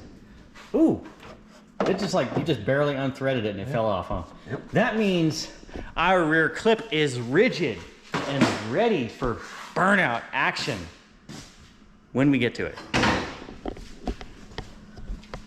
Check it out, down tube, cross rail. I mean, this is better than factory now. Actually, the sad thing is it probably is more rigid. pretty good. And it was faster to reinforce the rear clip than it was to put brakes on the thing. And I bet you most people watching this are like, oh man, the rear frame rails are shot. They're never gonna get that thing going. It was like a quarter of the time to fix that versus all of that mess up there. Another thing that had happened, Alan went ahead and put a new starter relay on it, because even though we fixed the steering column, we could not get any startage happening because we tested the relay was bad. So I'm gonna go ahead and hook up the battery, and then I need to grab the keys. They're still in the trunk. So, well, the flashers are working. You know, we may end up needing those flashers on the side of the road. So at least we know we have hazards in case things fall off the car and we're stuck on the side of the road. We can at least warn the people. We get fair warning and stay away. Ooh, another thing we're gonna have to do is put my pistol grip shifter back on and take the ball shifter off, because it's just so much cooler with the pistol grip. Every time I think of pistol grip and just grip that thing, I don't think gun, I don't think anything like that. I think Kowalski. Just that scene of him grabbing the shifter and downshifting as he's coming down the hill off the dirt road and about ready to jump the embankment.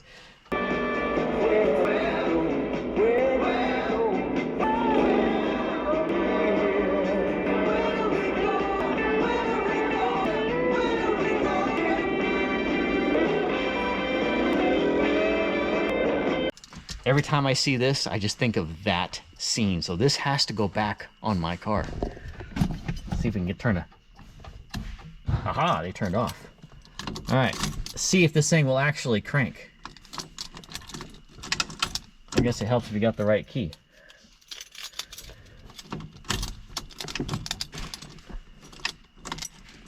What the hell?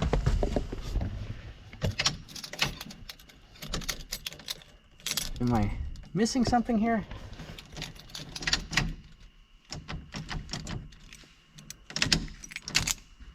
Uh-oh. I guess the steering wheel's got to come back off and take it back apart, because now all of a sudden the key will not go into the start position.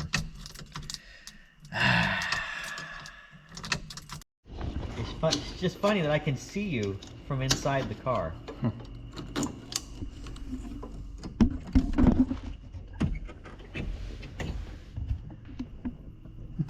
He's trying to figure it out.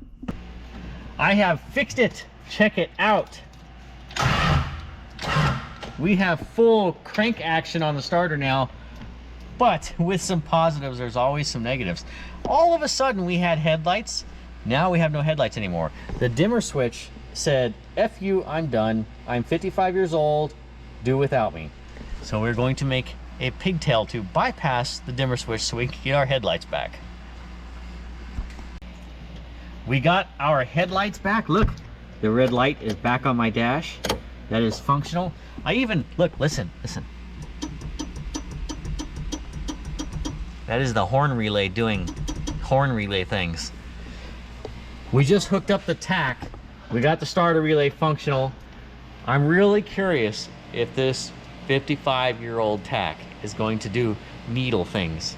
So, is it capable of running? No. Oh, did you hook up the horn? No. It could just be grounding on the horn too. All right, let's see if this thing will fire. Ready? Oh, look! It works!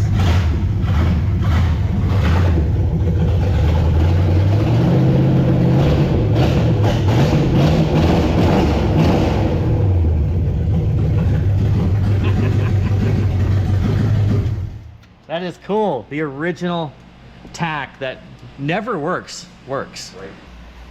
One thing we haven't tested is brake lights. So I just turned the key on. Are you in the back? Nothing. Hold, I'm gonna hit it now. Oh yeah, now we do. We have brake lights? Yeah. Both of them? Yes. Like all the bulbs? Yeah. Ah, you read my mind. I am really not liking that ball shifter. Like, my knuckles hit the dash. I want my pistol grip Kowalski in there. Go ahead and knock that thing out of there.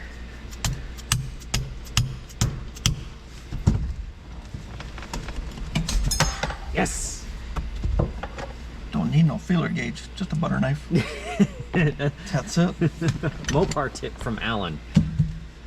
Feeler gauges are weak anyway. Yeah.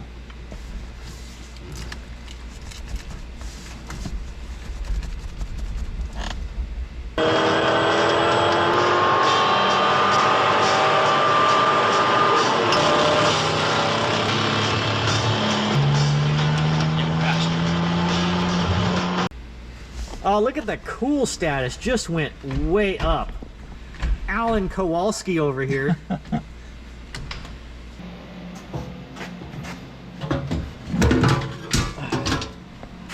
Aha, like a glove. And look, we got our fuel line that will tie in right here.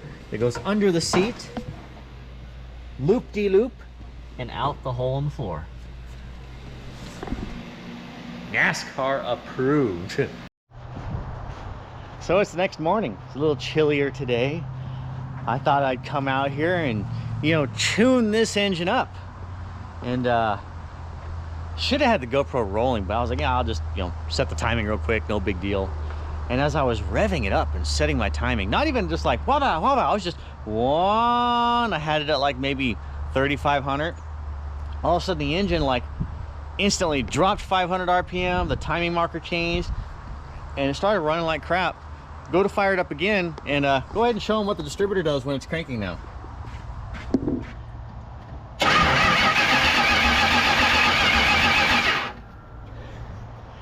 The distributor is supposed to be doing this number. Instead, it's doing this number. So something has changed. And most likely's it is the 55-year-old timing chain I was worried about, but we're going to inspect it to see what happened. So we're going to pull the distributor and follow see if we can find the weakest link. Okay.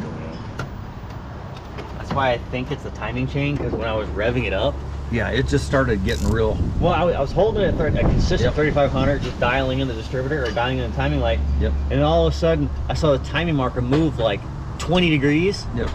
and the engine like dropped 500 RPM. I'm like, what the hell? Yeah. So I let go of the throttle and it just died. Yeah. Yeah, because it was idling, it was running good, but Oh yeah. she definitely didn't want that. No, it's not running so good now.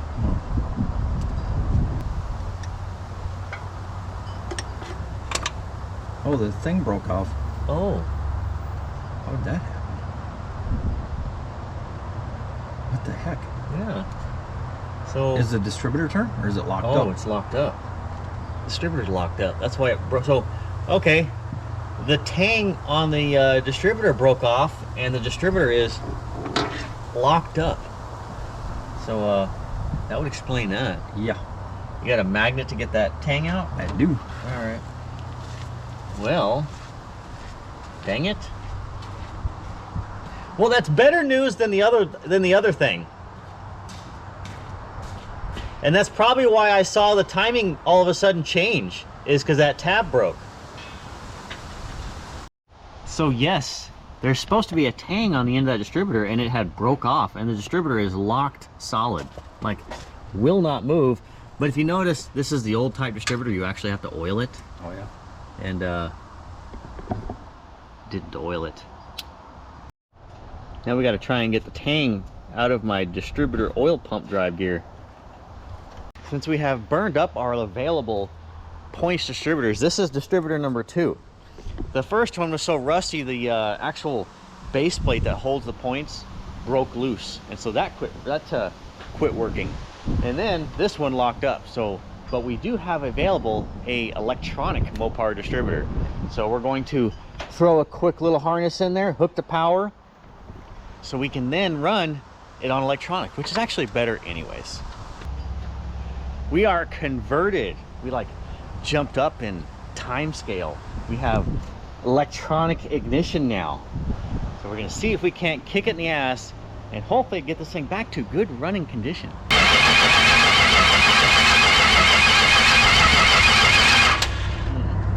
I guess we should see if we got powers. It's like fire. Yeah. Crank it.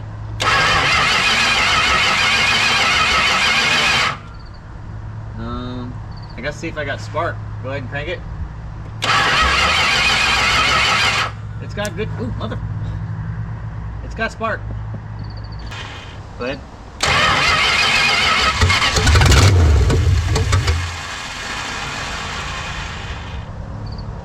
You know, I'm just gonna go ahead and reclock the wires because it's obviously retarded a lot.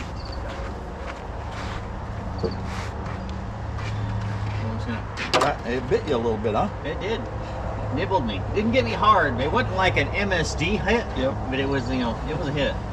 So I'm going to reclock the distributor wires to advance it. So basically pull one plug, advance it, and then rotate them all the way around. Go ahead.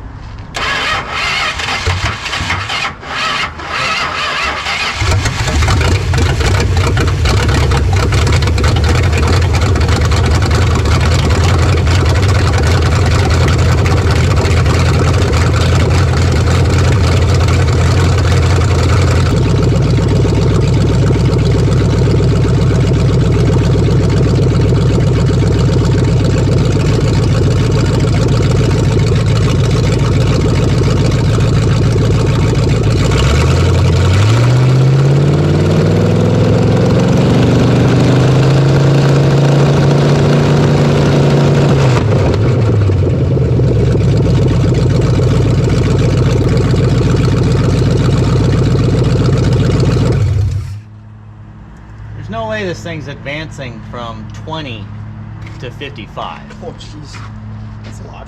Yeah. And when I retard it down to 20, it just barely, you know, the RPM dropped way down, which at 20, it should still have a decent idle. Yeah.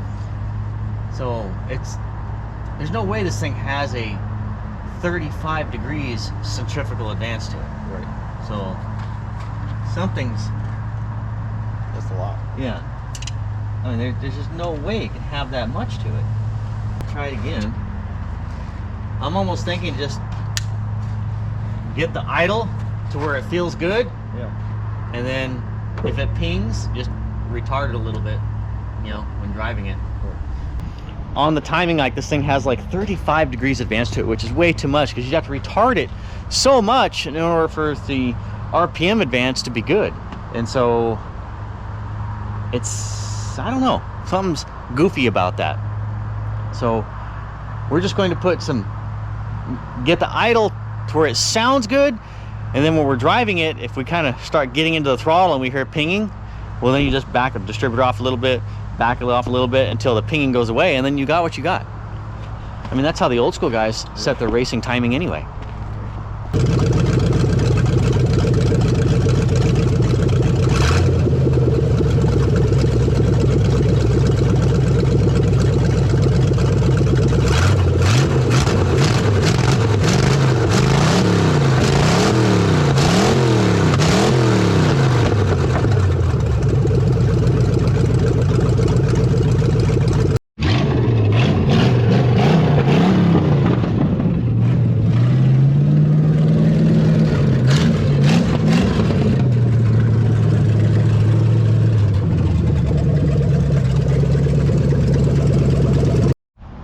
You'll never guess new developments.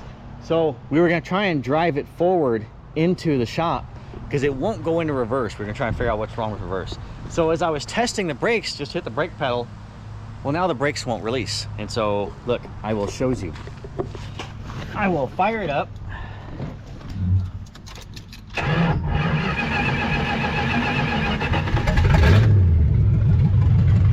It's in here right now.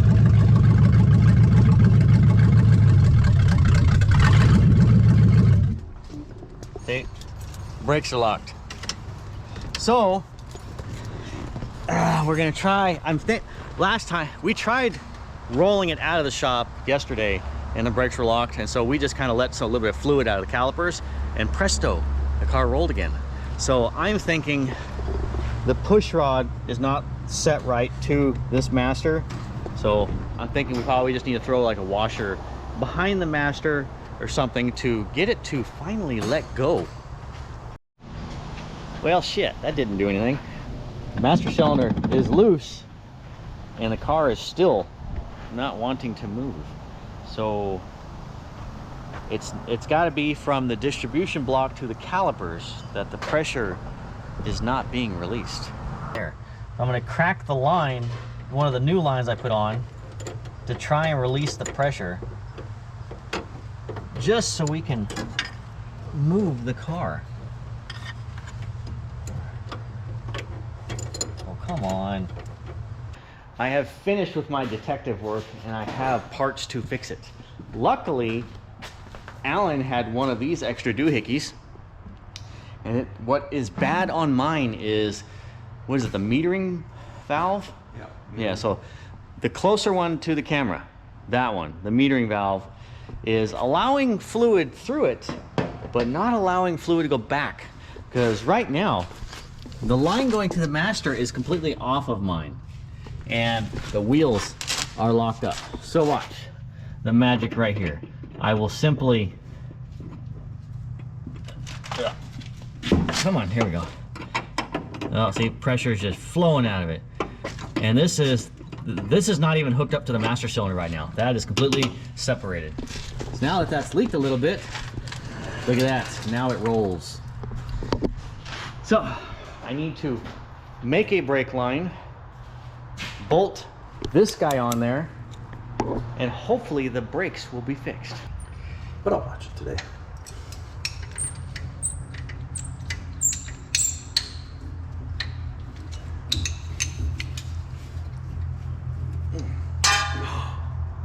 Idiot, I did it again. Forgot to put the frickin' tube nut on. Wasn't it? I thought it was. Well.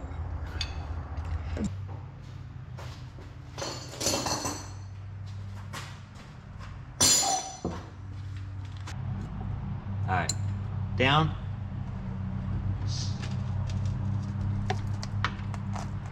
Up. Down. Up. Down. Okay. Here's the test. Now, we couldn't apply enough brake pressure when the engine wasn't running to get the brakes to stick, so we're gonna fire it up, do an emergency stab, and see if the brakes will then release after. Go ahead and fire it up.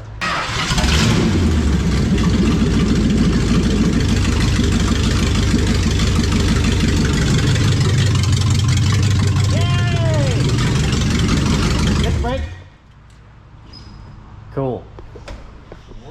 All right, we have, well, we had functional brakes before, but we had non-functional release of brakes.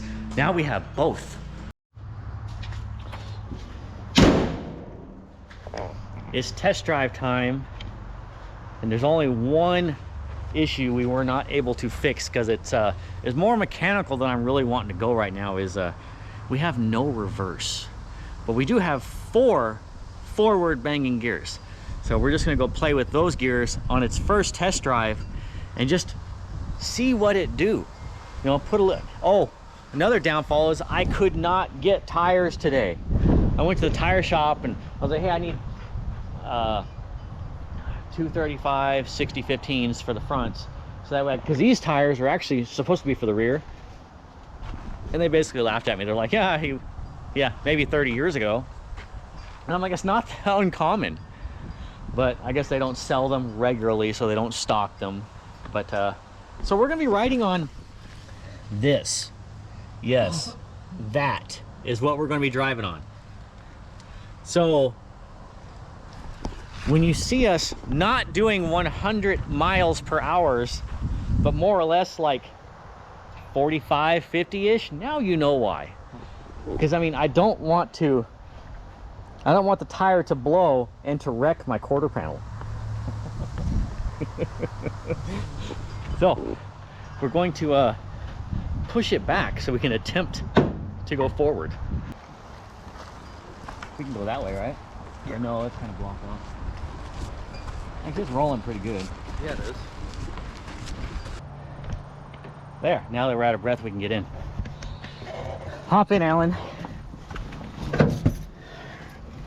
Of course, you've driven many of these. Look at my foot right here. I mean, that's the fuel line is supporting my foot. That's what I've got to deal with.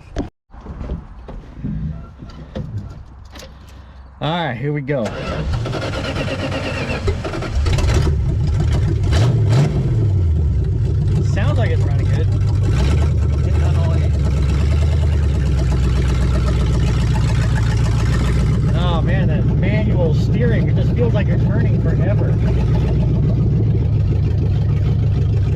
like it hit the brakes and they release down. That way? Yeah.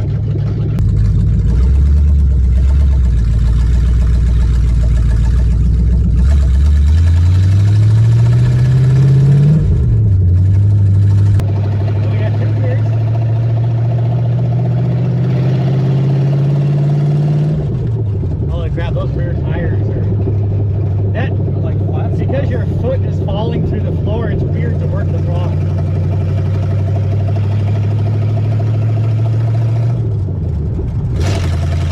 Alright, 4 gears. Alignment is not horrible.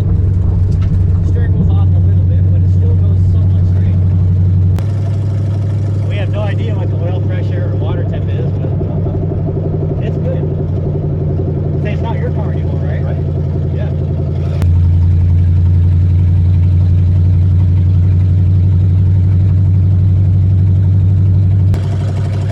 I'm trying to find a solid spot to rest my foot.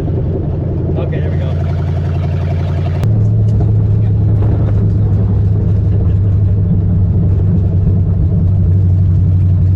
My seat is really far forward because the TNT bomb is behind me. Yeah, there's 5 gallons of gas right behind my ass.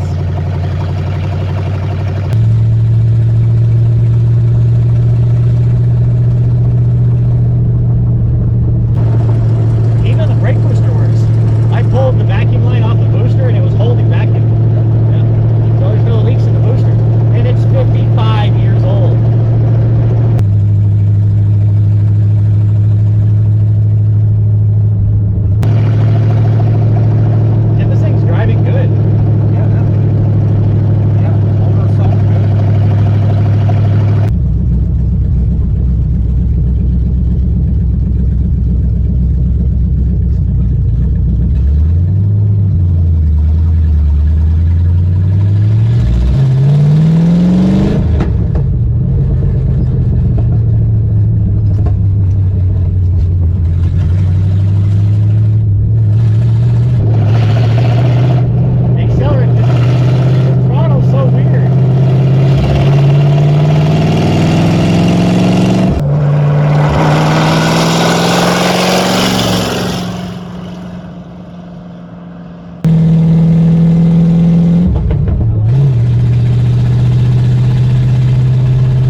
our goal was not this test drive. This test drive was just to make sure it's going to make it to the next test drive.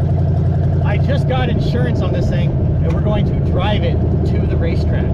Not race it, but we're going to drive it to the local dirt track so we can go watch some racing action.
Now.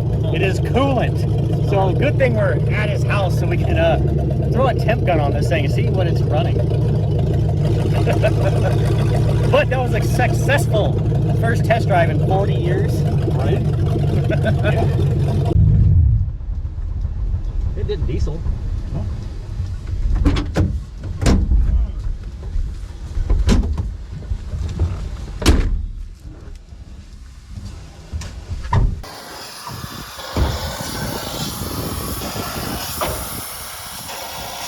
It's a little warm, Alan. Yeah. She ain't happy. It's all that hot dogging you were doing. Yeah.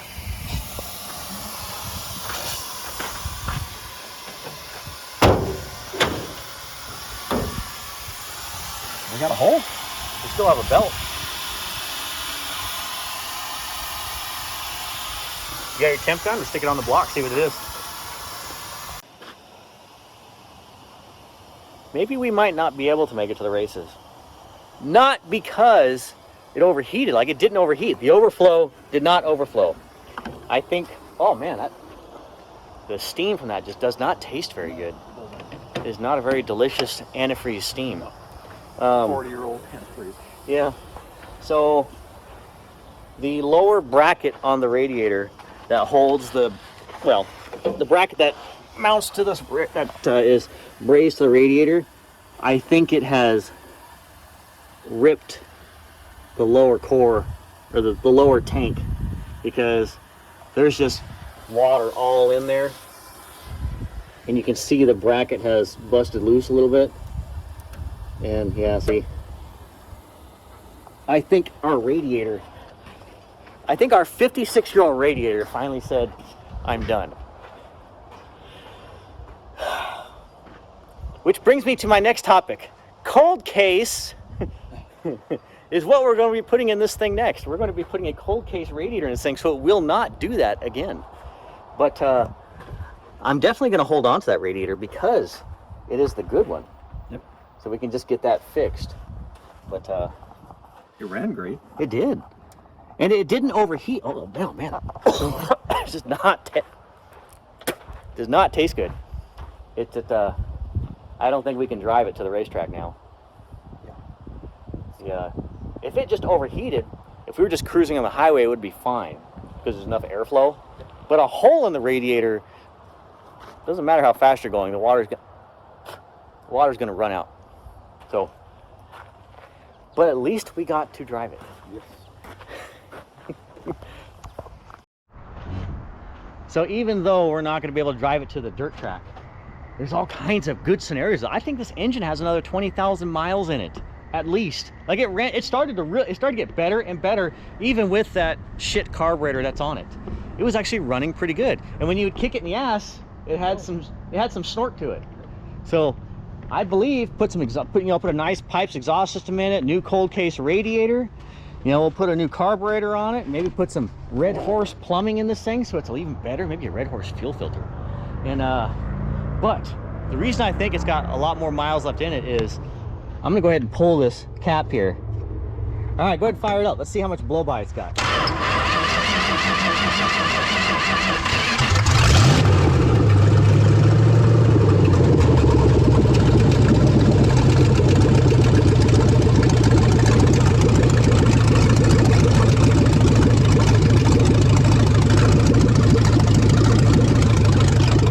Just a real light steam, not even that bad. This thing still has a lot of life left in it.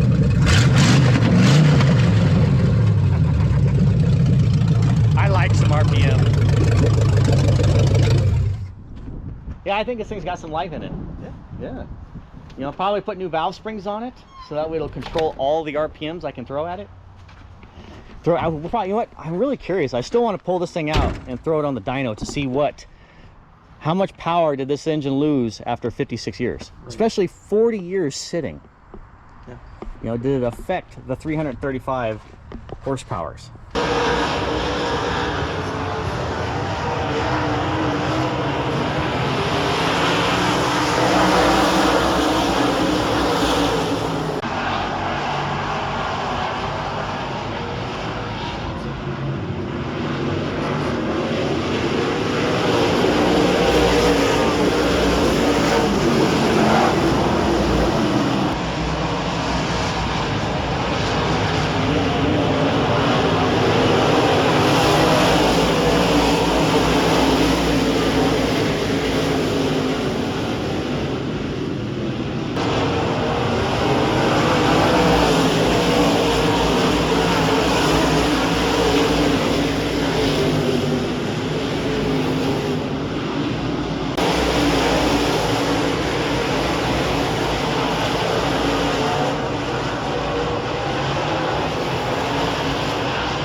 Stepping once again, going to have a word with your feature winner, David Swearingen. Winner in 5, David Swearingen. Well, we didn't get the charger here. Just about. Almost got it here, but we still had fun. There we go. Yeah, David Swearingen climbing down here. I'm not even going to tell him what we drove here. Not cool. But that was cool. Other than some maybe bad luck, this has been pretty good.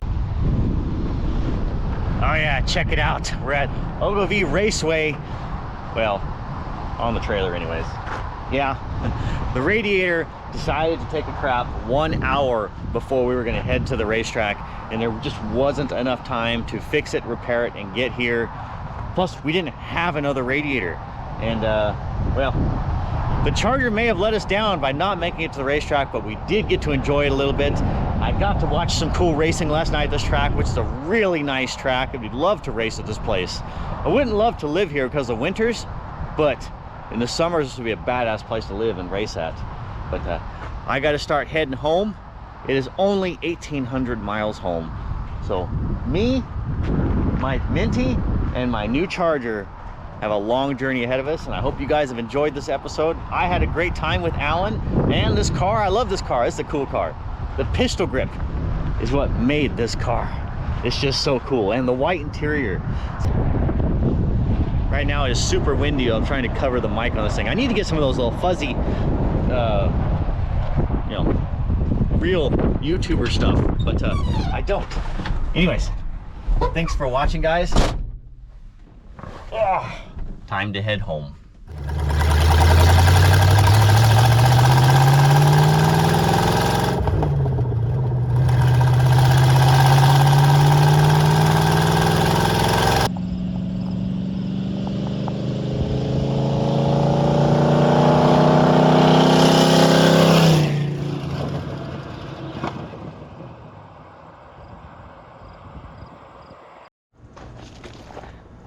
Hey, well, the car is here in Vegas. It is now at its new home here in Las Vegas, Nevada. Yes, I don't like living here either. It sucks, but it is where I live, and this is where the car is going to be. The car is probably going to like it because it's drier climate.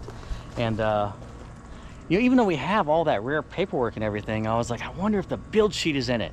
So I lifted the cover back off on the passenger seat, and I was pulling the cover off of I pulled the cover off the driver's seat, and I was about ready to pull the cover off the passenger seat. As soon as I lifted it up a couple inches, and I'm like, oh, I gotta go get the GoPro. The peoples are gonna want to see this. I need to put some rubber gloves on. But it is a solid wall of rat poop, mice poop, and nesting. So imagine the shit that is in that. It's a solid wall of, it's the Great Wall of shit. And it is, look, it has dribbled onto the back seat. That is shit leaking on the seat, and it has leaked onto the floorboard. And we never really like smelt it until I cracked the seal on it, and it was like, oh. So I'm gonna get some gloves on, and I'm gonna make you guys watch all this. All right, I have brought out the scented garbage bag to help tame down the smell. As soon as you crack this, it's like, oh, oh man.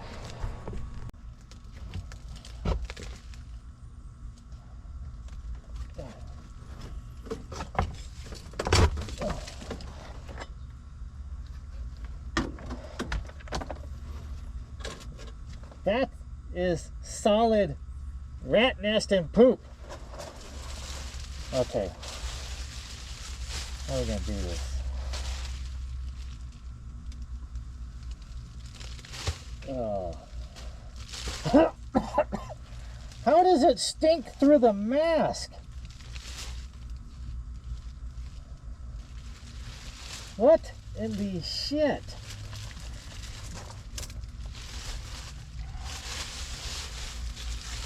Oh. Dang it, I want to take a picture with my phone, but I don't want to pull my phone out. That is freaking dense. Oh.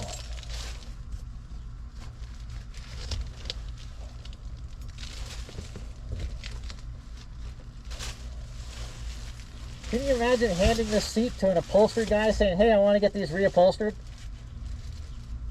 He would see this, tell you, come get your nasty ass freaking seats out of my shop.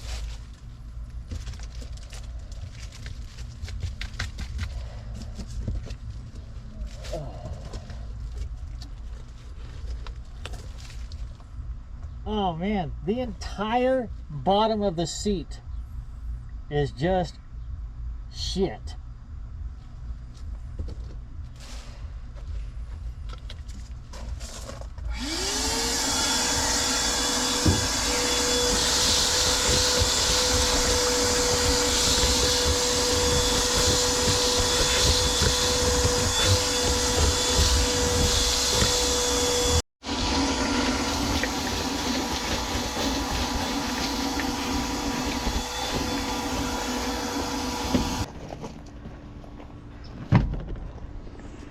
The car is like probably a couple hundredths of a second faster now.